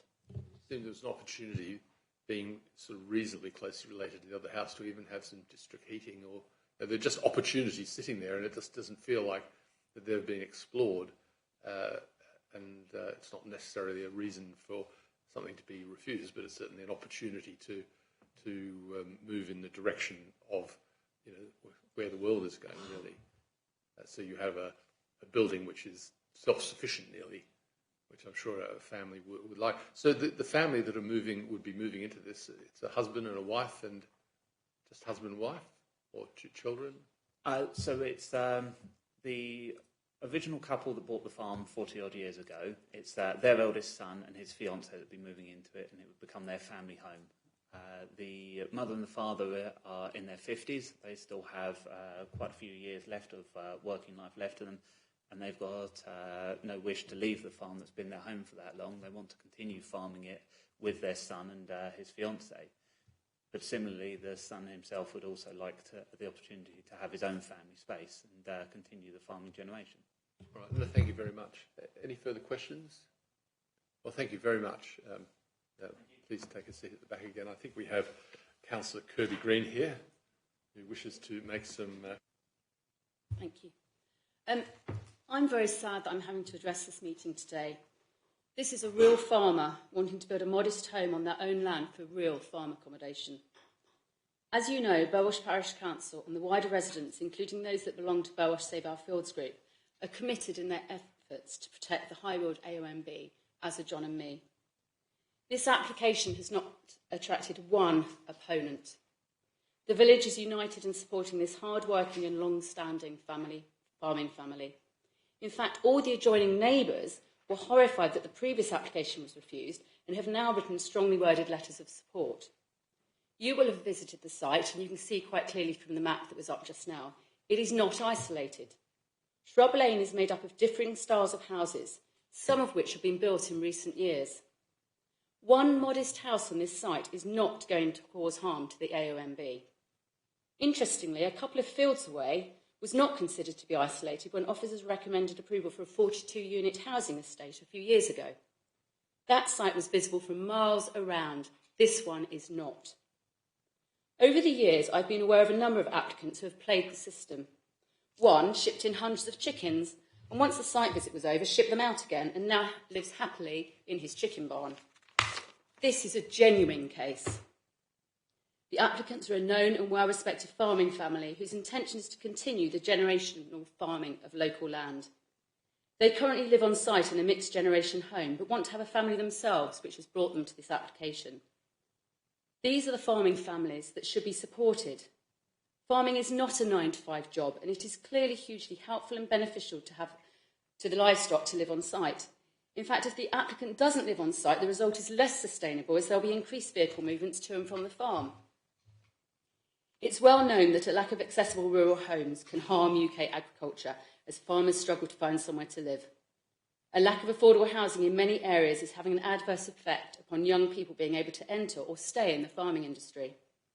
Housing is so often found to be the obstacle to farming retirement and opportunities for entry. This is recognised by the Central Association of Agricultural Valuers, who state, as housing pressures become greater for UK food production, every consideration should be given to supporting the industry and its needs and ensuring that the future of farming is supported through the younger generation, which is critical to its future. Turning to highways, you will have seen the farm entrance, which has been in situ for 40 years, with farm vehicles coming in and out, somehow resulting in no accidents. In fact, there have been no accidents on Shrub Lane in the past 23 years. It is not a dangerous lane. As the County Councillor, I have spoken with the officer from County who agreed that I could quote him today. He stated that he had no fundamental objection to this application. He would like to have had a speed survey to reassure himself about the speeds on the lane, which he does not consider a dangerous one. With regards to the visibility splay, as he said in his report, hedges can clearly be cut back, but the applicant wasn't going to start hacking at hedges before he gets planning permission. This application demonstrably meets para 80A of the MPPF, where there is an essential need for a rural worker, including those taking majority control of a farm business, to live permanently at or near their place of work in the countryside. The previous decision to refuse the application claimed that a new building would cause intrinsic harm to the AONB, even though the house would not have an adverse visible impact on the landscape. This is not relevant in the context of the para 80A exception. In any case, it is not considered to be harmful by those who live closest to it. I really am at a loss as to why we are here discussing this application. The applicants are having a huge amount of stress with the uncertainty of this application. There has been no attempt to reach a solution as required by the MPPF. The first application was dismissed out of hand with no communication, and the highways comments were not even put on the portal, so the applicant only learned about them after the decision notice was issued. Those who drafted para 80 of the MPPF framework document that grants the farmer worker and others an exemption from the prohibition of new buildings outside the development boundary had the type of situation in this application in their mind. This application fits squarely into the paragraph 80 exception. People who live in the country have little or no public transport for travel within the countryside. It is more sustainable and better if farmers can live on site. I would please ask you to support the local community and support this application. Thank you, Councillor Kirby-Green. Before we move on, just have questions to the officer on technical issues, yeah? John, and then I'll ask you to speak first. Yes, Councillor Proche. Again, my question that I put before. Do you have a question to the officer? Oh, sorry. Well, if you don't, if you just wait till we have a question. Chairman, as local member, I just... No, you're speaking as, when you're sitting in that chair, you are not the local member, you are the member of the planning committee. Just, you will speak first after questions to the officer to discuss technical issues, of which I think Councillor Mary Barnes had one. So, Mary, did you want to speak first? You had a question on agricultural ties. Agricultural ties, but actually now having looked at the proposal, it's for a new agricultural dwelling, so I presume it's tied to the farmhouse. Would you like to just comment on that, Sam? Yeah, so the justification for the agricultural dwelling was assessed with regards to this specific agricultural unit. Councillor Prochak. Thank you. Just as a corollary to that, so the agricultural restriction remains on the existing farmhouse. That's my one question. Of course we support farming. They've had such a terrible time, especially since Brexit. And they do such a lot in terms of keeping the landscape as we love it and know it. But my one question is on policy, because usually if we want a new dwelling in the countryside that is out for agricultural worker, they usually have a mobile home to prove the use of it, and then after 3 years then they can have, if proved the use, have a permanent dwelling. In this, it puzzles me, and if Edwin can throw some light on it, but there's been 3 applications for a mobile home refused, and 6 applications for a dwelling refused. And I know we've got the Rural Estate Surveyor now, but if you could explain why the house, over nearly 40 years, was refused 6 times, that would be helpful. Dan? Got there in the end. So in terms of the previous applications, I would note that they are materially different to this application, with the exception of the previously refused application, which is effectively a resubmission in terms of the siting and the design, with additional information with regards to the viability of the farm unit. But as is stated within the report, this is still being refused based on the impact of the AONB and the highway impacts. I've got Councillor Barnes first, unless there are any other technical questions for the officer. Councillor Barnes. Yes, Chairman. I don't want to say much as local member, but I do think I need to explain that this was called in at the request of the Parish Council, who were totally startled at the original application having been turned down. As the planning officer has explained, certain information about the viability of the farm was not in front of him at that stage. It has now been brought forward. And this is a very large farm. They farm 650 acres. They have well over 1,000 sheep. They have 145 head of cattle. Those are breeding animals. If I could just stop you for a second, John. There is the principle of them being farmers and having a house is being supported by the agricultural surveyor. So I don't think that is in any way an issue. That is not the issue in this application. The 2 issues here are access and impact on the OMB. And I think it would be helpful to restrict the conversation to that, because the rural surveyor has basically agreed that the principle of a dwelling for the applicant, if you like, for a worker on the farm. So you don't have to sell that case, really. What you have to address is the highways issue and the impact on the OMB. They are the 2 issues here. Sorry, it was because of Councillor Prochak's question. I thought I needed to say something about why somebody isn't moving into temporary accommodation. These animals do need continuous attention. There is no issue on the principle for an agricultural dwelling. I mean, I think that's been established, very well established. It's actually quite hard to get. So I think, to have achieved that, they've gone over one bar, if you like. There are various bars to go over. The first one is the agricultural dwelling, then there's highways, and then there's the impact on the OMB. Yeah. Councillor Mear. Yes, it's a question for officers, or 2 questions for officers. So far as the speed survey is concerned, can we approve this application with a condition that the speed survey is undertaken and found to be satisfactory to the county council? Or do we have to refuse it, or perhaps informally give an indication we would allow it, and for it to be resubmitted? you're saying, can you approve it subject to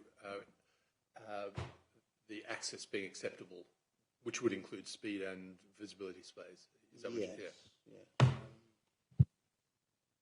I'm not exactly sure if we can condition that. The Highways Officer did not recommend that as a condition to the application. Within his report, he requested the information be provided prior to determination.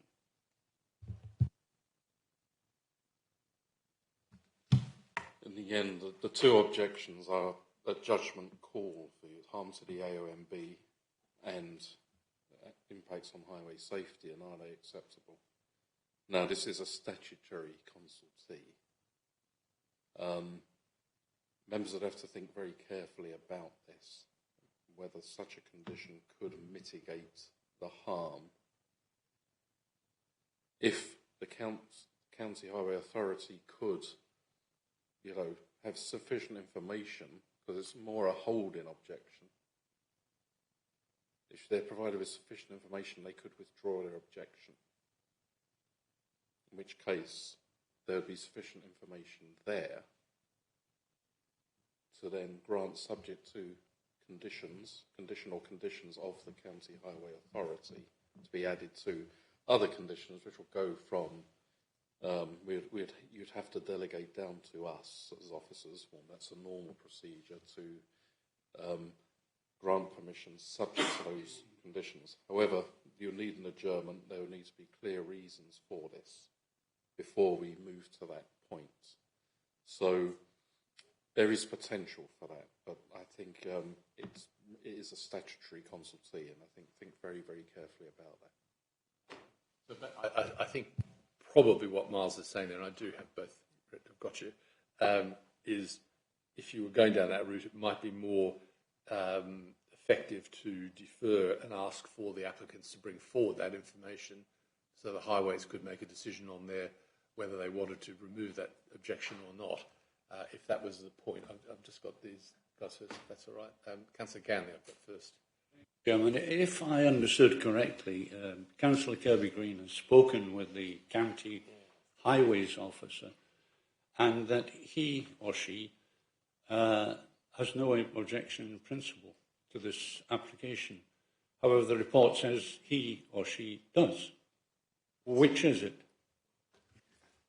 Just on that point, they needed more information. That information wasn't forthcoming, so it reads to me like it's a hold-in objection, which you often get pending further information. Councillor Barnes and then Procher and then Byrne. Chairman, I think we need to come to the nub of this, which is, here is a farm whose maintenance really contributes to the AONB. This is actually grazing land, which is characteristic of the AONB. They are keeping 650 acres tenanted, grazed, and the historic pattern is therefore being supported by farming. Economically, this is absolutely viable. This is a long-term business and a family business. And what we're looking at is people who are actually going to take care of that land and actually maintain it as an important and historic part of the AONB. Is it an isolated house in the countryside? No, I think they have deliberately sited the house by the side of the road. If you look to the north, there are similar houses. If you look to the south, there are similar houses. If you look on the other side of the road, there are also houses. This is not a separate hamlet, but it's hardly an isolated site in the countryside. I can't see where else you would locate a farm building that would not have some impact on the OMB. But when you stood there yesterday on the site and you look up, you can see on the far side of the valley isolated houses that are there. They don't actually detract from the landscape. This one is really going to be virtually invisible from footpaths. it's a lot less obtrusive than some of the houses that are situated further down the Can I slope. interrupt you for just a point? The word, in paragraph 80, the word isolated refers to anything outside a development boundary or adjacent to it, regardless of whether there are other houses around. I mean, that's demonstrated by two legal cases, yeah? But what I'm pointing out, Chairman, is this is not going to damage the AONB. It will contribute to actually maintaining the AONB, and we have to secure continuity of our farms. I live on one where the farmer has decided virtually to call it a day in his early 60s, and he'd already moved his sons onto the farm, so that the farm will go on in the same family being farmed.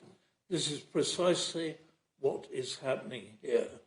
And if we want to see the AONB preserved in its current state, we need to support the industries that have created that landscape and now maintain that landscape. The farmers along the Rother Valley are banded together to actually keep it as green and environmental as possible. The parish council is utterly supportive of the AONB. I know of no more protective parish council, but they see no objection to this. And I have to say, standing there yesterday, I could not see that this is going to damage the AONB. And heaven knows I'm as protective of the AONB as any other member of this committee. Thank you, Councillor Barnes. Councillor Projek. Question really, but if we go along the recommendation to actually perhaps defer to give the applicant opportunity to sort out the objections from the county, would it also give an opportunity for the applicant to look at the measures that you have suggested in terms of carbon reduction? Councillor Byrne. Thank you, Chairman. First of all, I'm in total agreement with Councillor Kirby-Green. And question for officers. Would the East Sussex Highway Department not have had access to the same information that she has just given us about the history of that road and the opinion as to whether it was dangerous and whether it had any history of accidents? We know it hasn't, and surely the county would have known that. So I just find it... Just looking here, we have objection from highways, then we have waste and recycling, sometimes an issue in the countryside, no objection. Rural estate surveyor, no objection. Town and parish council, no objection. On whose behalf are we looking after the AONB? The people who live there and who are part of that farming community all want this house. And when you look at the report, you will see point after point after point in paragraph 1, which is essentially in opposition to the very local people's opinion. And there's one statement in paragraph 2, highways don't like it. So we've got rural approval from all the other authorities, and we've got highways who seem to be saying, can we defer until we get more information? And one of our own councillors has provided, with, I assume, not great difficulty of research, the answer to the question. So I can't see any reason to defer at all. I think we welcome Councillor Kirby-Green's discussion with the officer, but unfortunately it's the officer who has to provide that. And I think if he hadn't, it is a bit concerning that the applicant was asked and just didn't, and could have asked for a deferral to receive that. Do these people not have their own information about the local areas? Well, no, they wouldn't have a speed. They wouldn't have a speed survey. No, they wouldn't. I move deferral in order to give the applicant the opportunity to provide the information required by county to change the decision. Thank you. Just hold on that. I wanted to make a couple of comments on this. Are you with us, Councillor Barnes? Councillor Byrne, are you with us? Yeah. Yeah. That's right. Yeah. That's all right. That's okay. No, I just wanted to make a couple of comments myself. I mean, I'm very sensitive to this, obviously.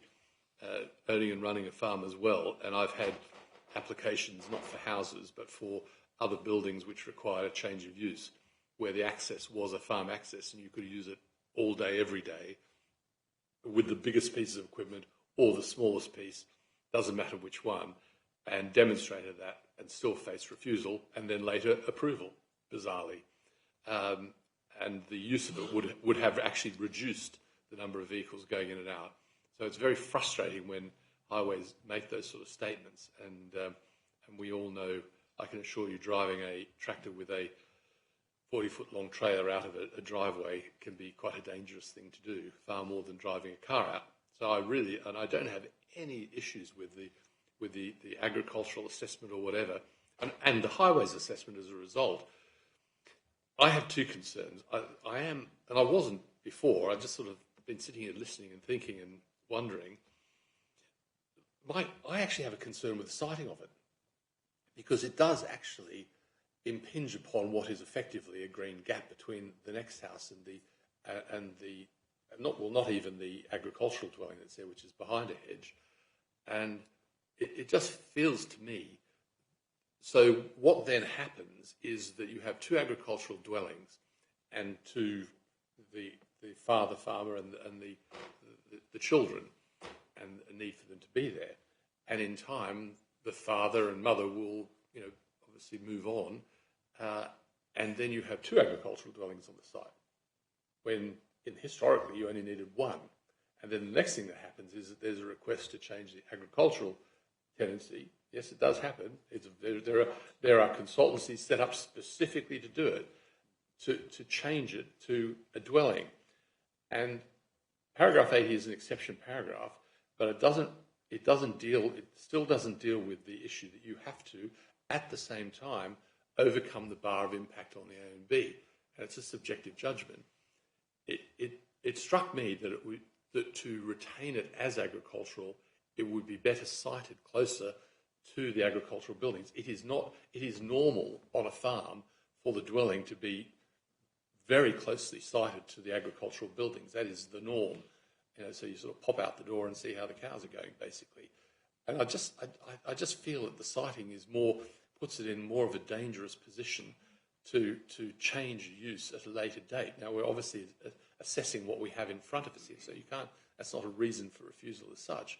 But it does, in being so, it does potentially have the impact on the AONB. And equally, quite frankly, a farmer could build a barn, and that doesn't have an impact on the AONB, or a holiday let. It's the most bizarre set of rules that you have here, but they're the rules you operate within. Neither does it address any of the it just seems to be, let's put up the most basic building that we can find. And that does worry me. It does worry me. Yeah, Councillor Byrne. Thank you, Chair. We've already heard about the fact that the accommodation is already not enough for the existing workers. So I think your fear that the farm could then, we only need this one house and we'll sell the other on the open market. I don't see that. We've already heard a justification for the number of workers needed to look after a farm of this size. I can assure you. I think your fears are, I would say, more of a personal nature than in line with the data that we've actually been presented with in terms of the amount of labour needed to run that farm. I can assure you, Terry, that many farms don't operate with anyone living on site. Many farms, there are farmers with, I deal with them with 5,000 and 10,000 ewes that are not kept on site. I can assure you they're kept right across the district, as our cows. Farming is very different to how it was. I don't deny that there is an absolute case for an agricultural dwelling, but my fear is that the siting would expose it to becoming a separate house in the future, and therefore, by virtue of that, it does have the impact on the AONB.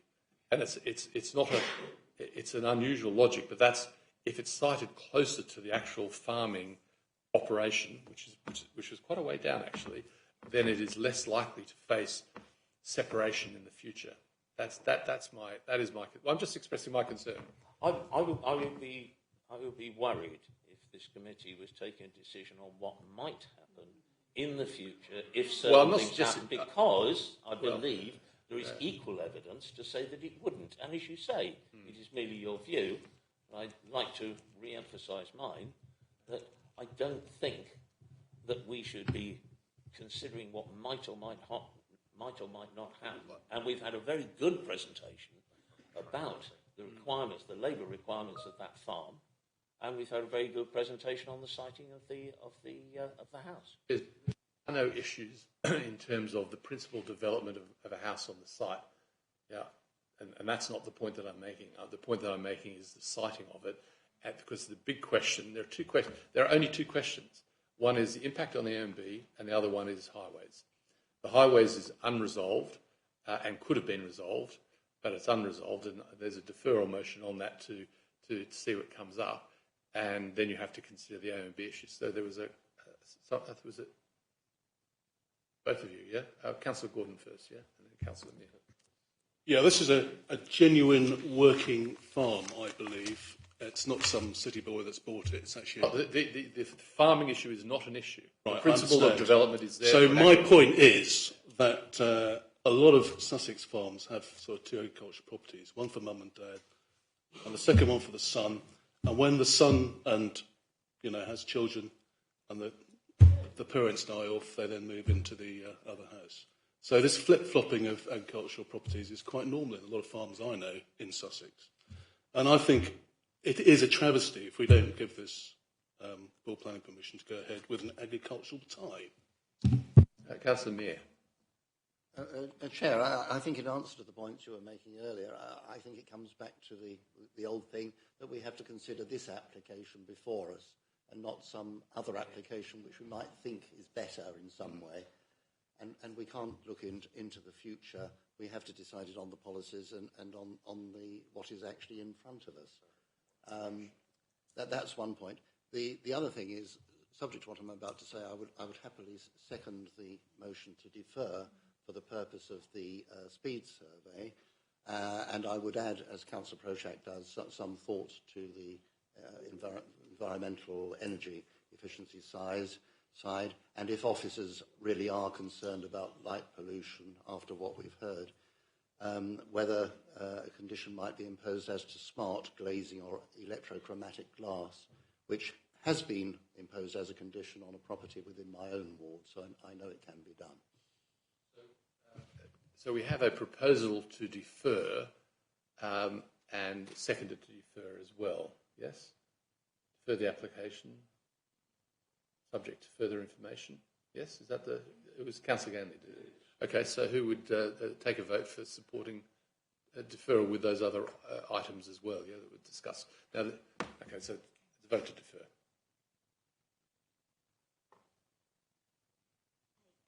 Eight. Those against deferral? 1, 2, 5. Any abstentions? I don't think so. All right, so it's been deferred for those reasons. But I would be able to come back again.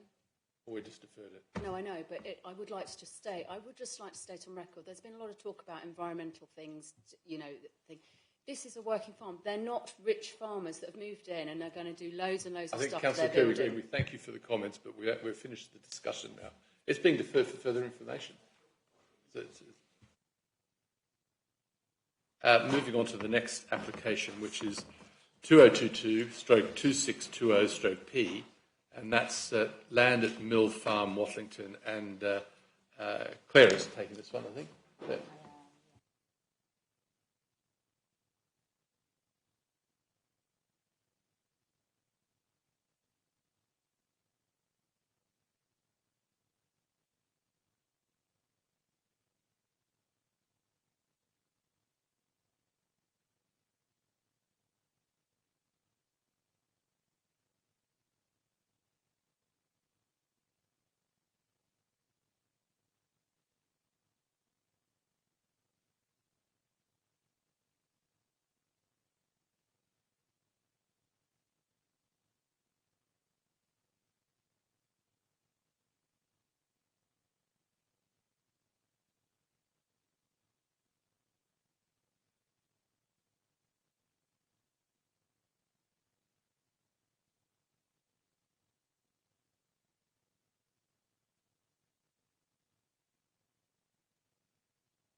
Sorry, sorry, I hope you heard me. There's also an extensive area of parking into the site. So this was the previous refusal that was refused on grounds of impact on the area of outstanding natural beauty. And that application didn't have sufficient information for us to judge the proposal in terms of biodiversity and highway safety. The revised proposal that is before you is for 3 Shepherd's Huts. So the access is in the same location but with a reduced area for car parking. And then the 3 huts are proposed around the pond with pathways leading down to them. There will be some new tree planting. A couple of trees will be lost here and here. Here and here, and then the red hatched area is the buffer zone for the area of ancient woodland. New tree planting to mitigate the impact of the removal of 2 trees is proposed around the other side of the pond, and 5 trees are planted here, which will also help to screen the shepherd's huts. There will also be new shrub planting as well. Native shrub planting. And overall, the development has been moved out of the flood zone and so is no longer, is in zone 1, so not under threat of flooding. These are the shepherd's huts, which have the traditional design, as you see, on wheels, and there's a kitchen, living room with a shower room.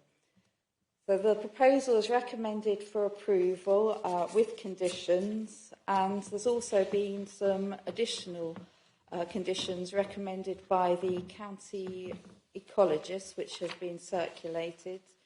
So it's recommended that the planning permission is granted, subject to the conditions in the report and also the extra conditions that are circulated. Thank you very much. And we have Lisa Woodridge, who's the applicant. If you'd like to come forward, thank you very much. Thank you. You just need to turn the microphone on and off when you're speaking. Hello, everyone. Thanks for your time today. The site in this proposal is the field next to my own home, where I live with my family, and I have done so since 2020.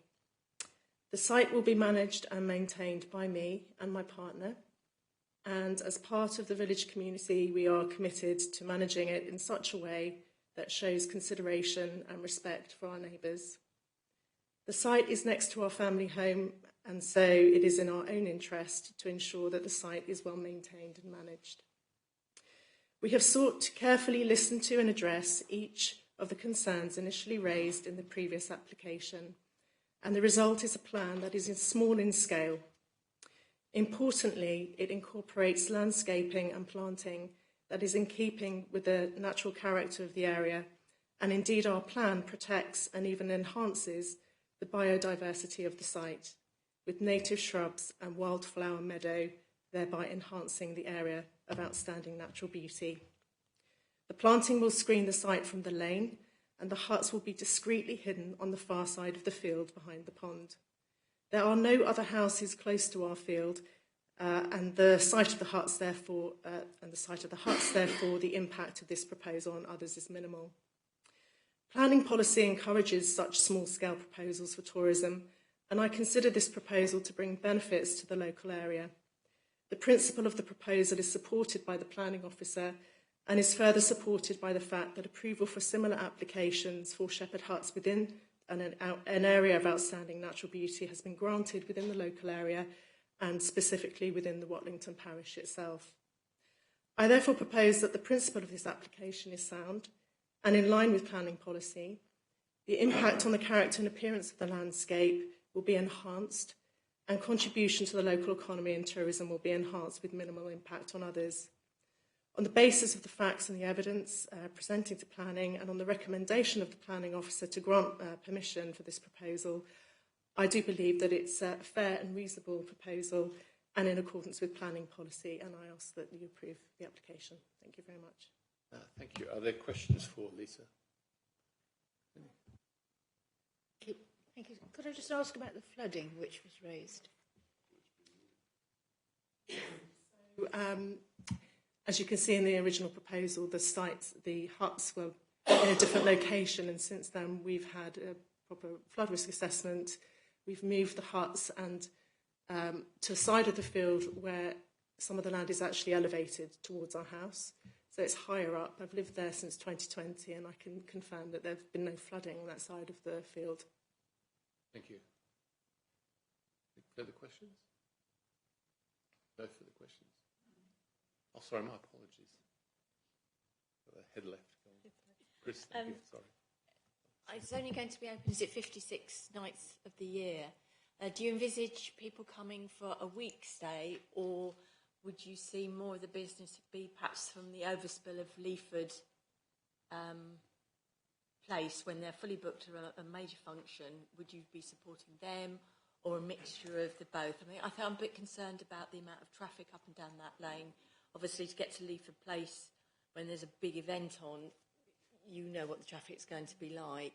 And the other thing that I don't know if I've seen in the conditions might worry me a bit was the provision for cooking, because there's limited facilities at the Shepherd's Hut.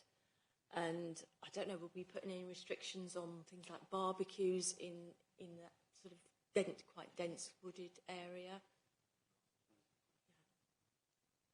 So Leaford Place Hotel is just on the other side of the lane of my house.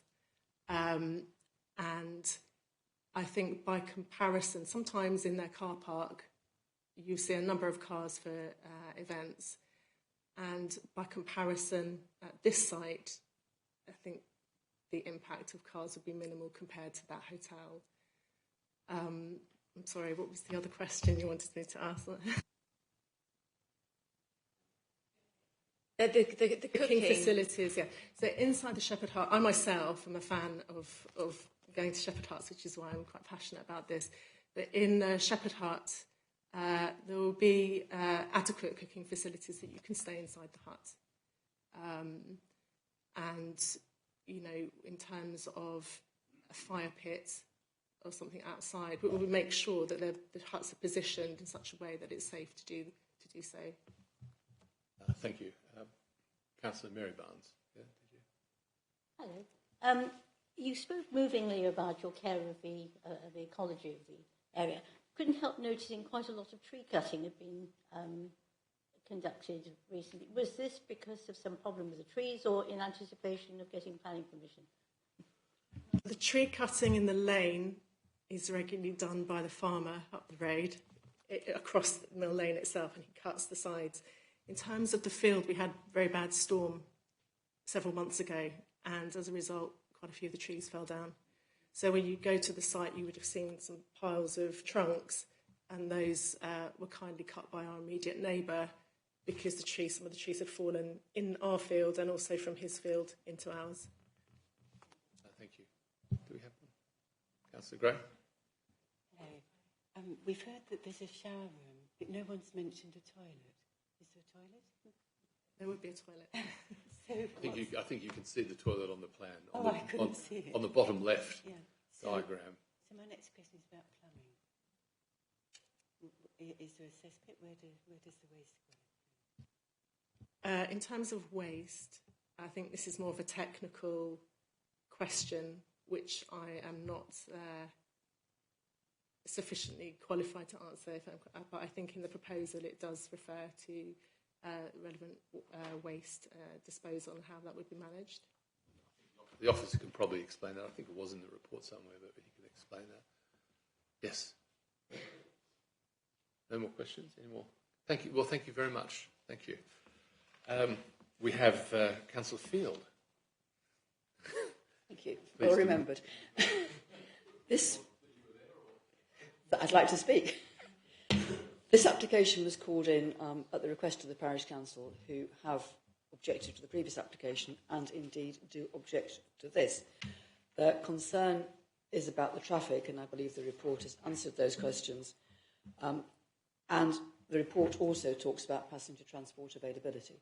Also talks about going to Hawkhurst, which I was slightly concerned about, because we'd really like the business to come to Battle or Rye, or Robertsbridge, but that's beside the point. It also talks about flooding, and I believe that's been answered in the report. I think the owners have demonstrated that they're very keen to mitigate against all possible objections. Paragraph 7.12 refers to that, and we've heard from Ms Waldridge about the mitigation effects they're carrying out in terms of planting and in terms of shrubberies, etc. My remaining concern is the county ecologist refers to nighttime light pollution and the effect on animals, because we all know that lighting a night landscape is not good for animals which should otherwise be asleep. That's my only remaining concern, I have to say. But I was very curious. Condition number 5 says you'd like Ms Waldridge and her partner to maintain a register of who's staying, where they live, and how long they've stayed for. And I just wondered, who checks this? Thank you. Thank you very much. We can have the officer answer that question. We were going to have a section just asking the questions to the officer, if we could do that. So we could start with that one that was just asked and then move on, yeah?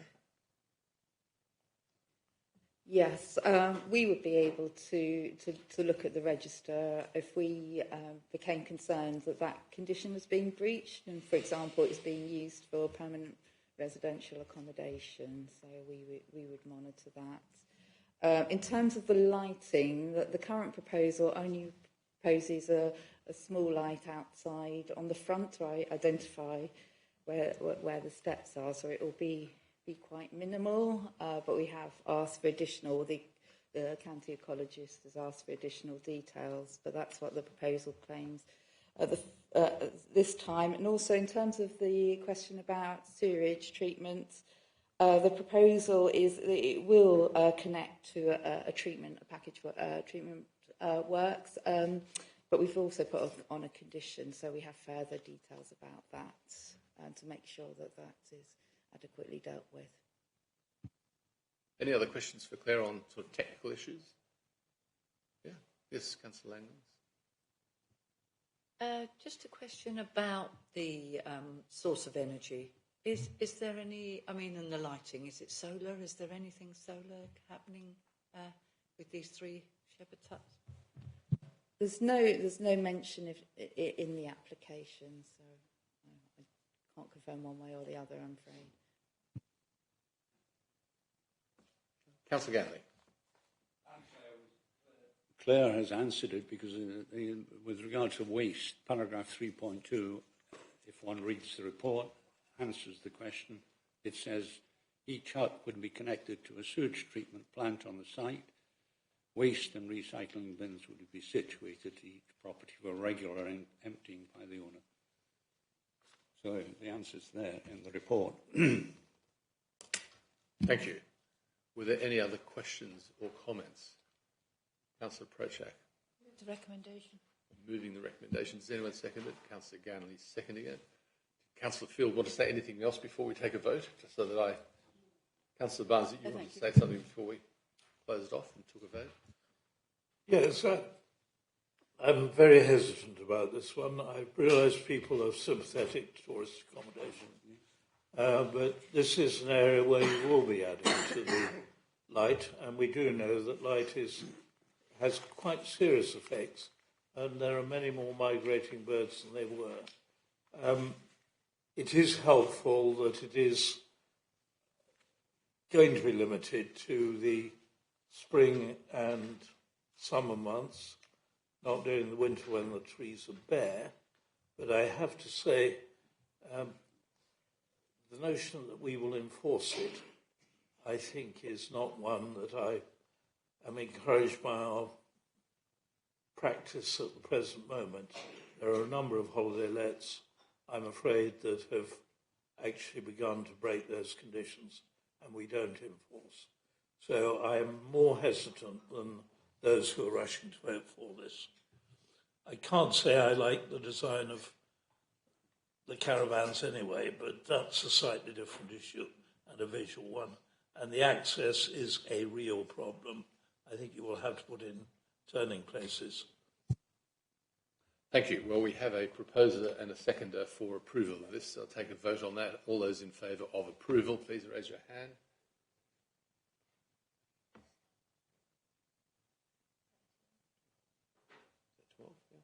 All those against? One. That's approved. Thank you very much. Best of luck with your bookings. Good, thank you. We're on to the last application, which is 2023-57T. I think Councillor Langlands would like to redeclare. Redeclare my disposable pecuniary interest because I have a flat on the estate, and my husband was the applicant. Right, we'll see you in a minute. See you in a while. Good. Claire. Great, and I'll turn my microphone on now. Sorry about the last one. So this is an application for works to various trees that are covered by a tree preservation order.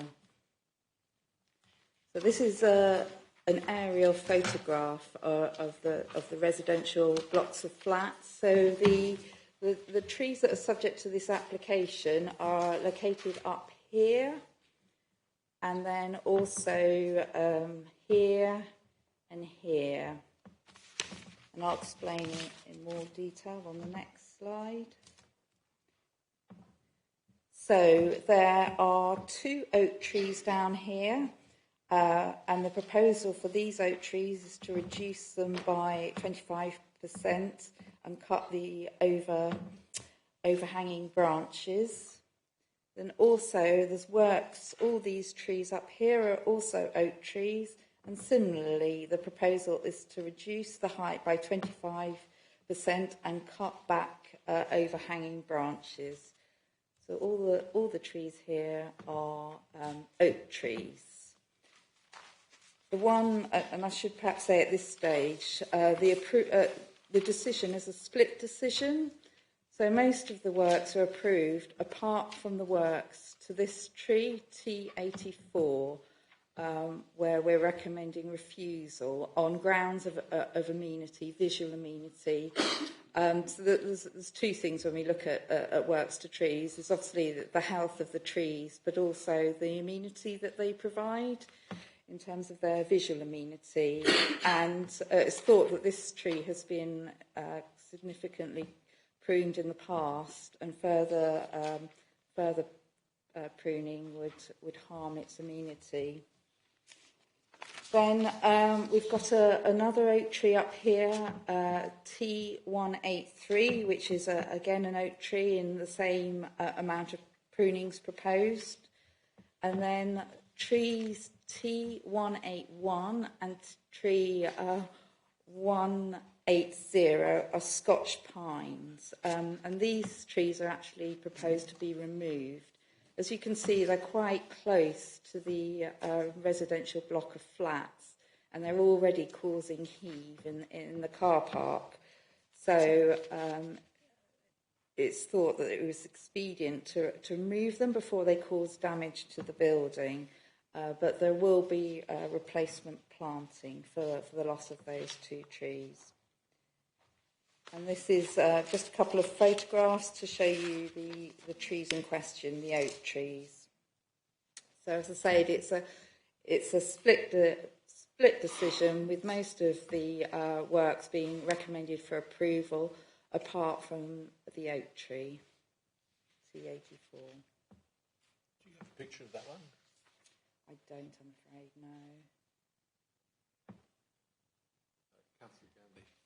So you're quite happy with all the works, with the exception of T84? Yes. So if we were to refuse it on those grounds, and it went to appeal, the planning inspectorate would come back and say, yeah, you can go ahead with everything except, at best, except for T84. So it would show as a refusal on our part and overturned by, so it would go down in our statistics as having lost a decision. Minor thing, perhaps, in the great scheme of things, but nevertheless. Would you agree that would be the situation? I'm not sure I understood what you said.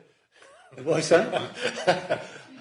You can basically what they're saying is that the officers are saying you can approve this, which would be approving all the works with the exception of T84. Yes. So I guess the only question here is whether we think T84 should be pruned as per the report submitted by the applicant or the decision or the recommendation by the tree officer. That's the question at hand. Sort of a bit of a pity that we didn't have the picture of T84 to see, or actually go there to see, because you're talking about, I think you're saying it to be done, the officers bring it up as an amenity issue as opposed to a tree health issue. Is that correct? That's right. Okay. So that's what you really need to think about, and we don't have a picture, which is a bit of a problem because we can't really judge whether we think it's an amenity issue or not. So Councillor Barnes and then Councillor Gray. I think this is one of these cases that probably we would not have in front of us if the applicant were not a member of this committee. I prepared on the whole to trust our officers where technical matters are concerned. I'm not even sure if I stood on the site and looked at those oak trees that I am well qualified to judge what is best to be done. We have technical advice. It seems to me that's very reasonable. I'm quite prepared to move the recommendation as is, which is partial approval with one refusal and one modification. Should I remind you of the oak in Etchingham? The officers, the technical view versus the tree itself. So Gray. Thank you, Chair. I did a site visit yesterday and was really glad I did. It's an absolutely stunning site. It's slightly to the south of Little Common Village. It's on a hill. It's about 3 acres of absolutely beautiful mature trees, probably about at least 100 years old, if not 150 years old, mainly oak. It's a shame about the houses, to be honest. I did... the houses should go. I did very carefully look at all the trees. What's distressing me most is the Scots pine. Scots pine is a rare tree. It's the only native British pine. It's quite rare outside of Scotland. It's good for biodiversity. Birds, including woodpeckers and greater crested tits, are very fond of it. Small mammals. There are lots of squirrels on the site. The squirrels feed on the cones, as do small mammals. And I looked at the trees, and they look in very good condition to me. In the report, it says they're in poor condition. They look in very good condition. The bark's good, the branches are good. There's just one branch of one of the trees that's been removed, the lower branch. Right up to the canopy, they're good. There is a slight disturbance in the car park, several feet away from the root of the tree, probably as far away as you are over there. It's just a slight raising, which could be cleared with a bit of tarmac, could be evened over. I really feel I would like a second opinion on the Scots pine. I cannot agree that they're in poor condition. Do you feel a site visit would have been more useful on this? Well, and I would like another tree officer to look at it, because to my eye, and the trees looked in good condition. I do agree about all the oaks. It was quite difficult. That map was pretty useless, Claire. It didn't show. So difficult, yeah. But the trees do have tiny numbers on them, so I did manage to find them all. There is one oak that isn't mentioned here that does absolutely need urgent work done to it. It's oak number 73. It overhangs one of the carports, and it's got several dead branches on it which do need to be removed. You see, it's just at... And there's just in front of that, there's a beautiful oak, probably one of the oldest oaks there, at least 150, if not 200 years old. And someone has put a water pipe up on it, put a tin canopy over it, and nailed it into the tree. Oh, my God. That is a good way to kill a tree. You can put nails in dead wood, but in live wood. So whoever did that, needs to be told. That should never be done. Never put nails in a live tree. Going back to Scots pine, I should have said that they have a very long life expectancy. They're slow growing, and they live up to 700 years. So, and they were obviously there long before the houses were there. But I would say about 150 years old. And it would be a tragic loss to lose them. Get rid of the flats. Keep the trees.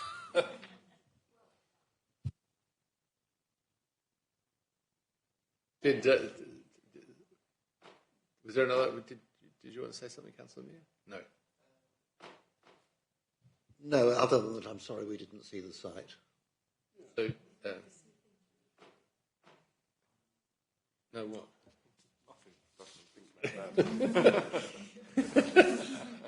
Yes, you're speaking aloud again, Miles. It's never a good thing. Well, I'm getting a feeling that people would, one, like to see the site, and two, perhaps have a review of the recommendations. Councillor Madeley. Thank you, Chair. It was on that point I was going to suggest, obviously, we can't take a bus down there, but I mean, create a bus journey just to go down there, but perhaps individually. I know it's not very good ecologically, but if the rest of us did get down there and actually saw the site, could it be deferred to just next week? Well, no, it can be deferred till next month. Or even next month.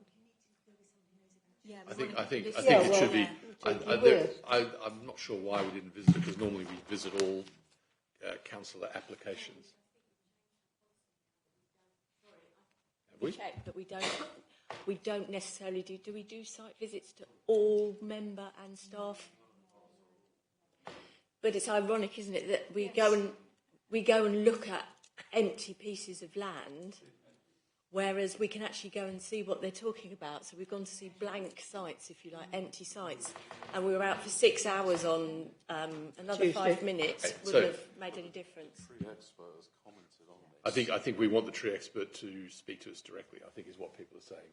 Of course, there's a question about, because I think we were sent something in the email about 180, is it 183? No, 184. There seems to be quite a big difference of opinion between the applicant's report and what the office is saying, and then there's a difference between what you've heard Councillor Gray saying about a couple of the trees and what the tree office is saying. So I think it does need resolving, because there's no point in cutting things that shouldn't be cut and not cutting things that should be cut. I think that's the point, isn't it? So I don't know if anyone wants to... Happy to withdraw my proposal, Chairman, in the light of those comments. If you are, would you like to make another proposal? Are you happy to propose to defer? Okay, so we have a mover and a seconder for... Sorry, Councillor Gordon? No? Sorry, Chairman, I was going to say defer, yeah. Okay. Thank you. Those in favour of deferral to have a... Thank you. I think that's unanimous. Yeah, well, it is actually, but it would be good to have the tree officer at the site meeting. Thank you. Yeah. Yes, please. Shouldn't forget to bring it back in.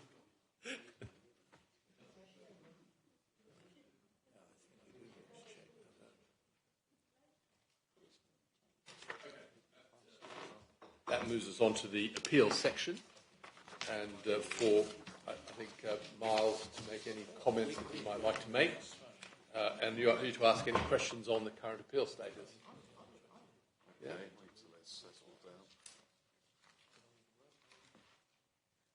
Just so you know, Councillor Langmans, it was deferred so we could have a site visit to understand why the applicant wants trees cut that are being recommended not to cut, and there was a couple of questions on ones that were to be cut to make sure that they're okay to be cut or not, and to have the tree officer there to explain it at the same time.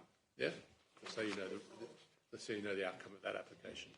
May be relevant, Chairman, but we're in the breeding season for birds, so presumably the work won't be done until the autumn. Well, I think the officer will advise on all those matters, but yes, I know that is an issue. Anna, could you turn your microphone on? Thanks very much. Just the only thing, and I know that some members have commented on it, a bit of flair was allowed on appeal. This was a member call-in, but it was it was a judgment call. It wasn't harm to the AONB. the inspector disagreed. They did put in a cost application. That was rebuffed by the inspector because there was no time wasted, unnecessary expense either, in his judgment, due to unreasonable behaviour. You know, all matters were dealt with at the hearing. The reason for the overturn and refusing permission was a judgment call. So just drawing attention to that, because it was something that did come before the committee. And I think just another general point is that although the appeal figures are quite high still, in the high 70s currently, I think the encouraging thing is there's more decisions going out the door and there's more live appeals. You know, when you express concerns about the appeals in the 80s and 90s, there's only about 40 live. Now there's about 60 live, but we've got high 70s. So what I think it's suggesting tentatively is that we're getting through this appeals backlog, which is down to the inspectorate largely, and partly that we're refusing probably proportionally less applications as well, and therefore correspondingly there's less appeals being lodged than there were when we had the backlog, and we were getting a lot of decisions through the door tackling that backlog. So I think in time you'll see the live appeals gradually reduce further, down to where more normally you'd expect them to be around the 40s mark. And also in terms of the outputs, they're still very good, I think, around the 30-35% mark for allowed, and it was much higher at the start of this year. So I think all of that, I'll just say tentative signs of encouragement in terms of decision making. Thank you. Councillor Ganley. Chairman, rather received a lot of stick last night at the Ewhurst Parish Council meeting. Statement was made that enforcement is not happening. It's not being done. And there was particular reference to a lane in Ewhurst Green, where in the woods to the side of the lane there are some 10 or 11 units of various sizes and shapes, some of which have camouflage netting over them to hide from the sky, some with caravans. I know that this is being handled. Dan Bevan is one of the two officers assigned to this issue. And I know that it takes a long time. You first of all got to find out who are the 10 or 11 people involved in or own the little bit of land that they bought from this seller who possibly has told them, no problem, you can go ahead and develop it.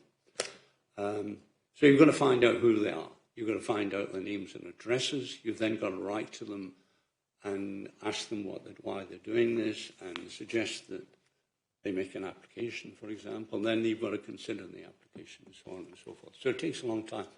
But as the complainant pointed out, some 4 years since this was first reported. I'm not sure it was 4 years. I don't think it went back that long, but it's quite a long time. I'll leave it to Mark. Yeah, I'm almost certain that you're talking about Ellenhorn Lane. You are, and just on Ellenhorn Lane, it's been, to my knowledge, just over a year. It certainly wasn't on the radar when I first arrived, and I know that they were looking at it on a project basis, looking at everything. And I know they've had some success with some of these, and some people have left, I think. But it's an ongoing process. As you say, I mean, it is finding out who the responsible people are.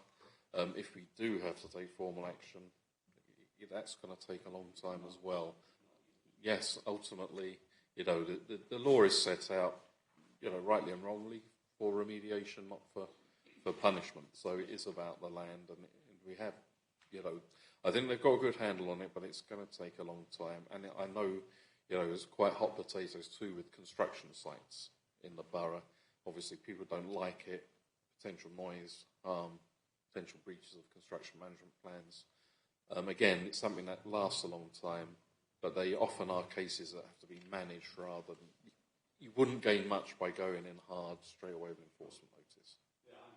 Yeah, I think Ellenhorn's like Chairman, could you give an update to me or to the parish council on what is happening and what's yeah. been done. And I so can forth. ask today. I'm talking to enforcement today. Yeah, if so you- if they can update after our meeting this afternoon. Yeah, that'd be good. Thank you. Any other questions on appeals? No other questions?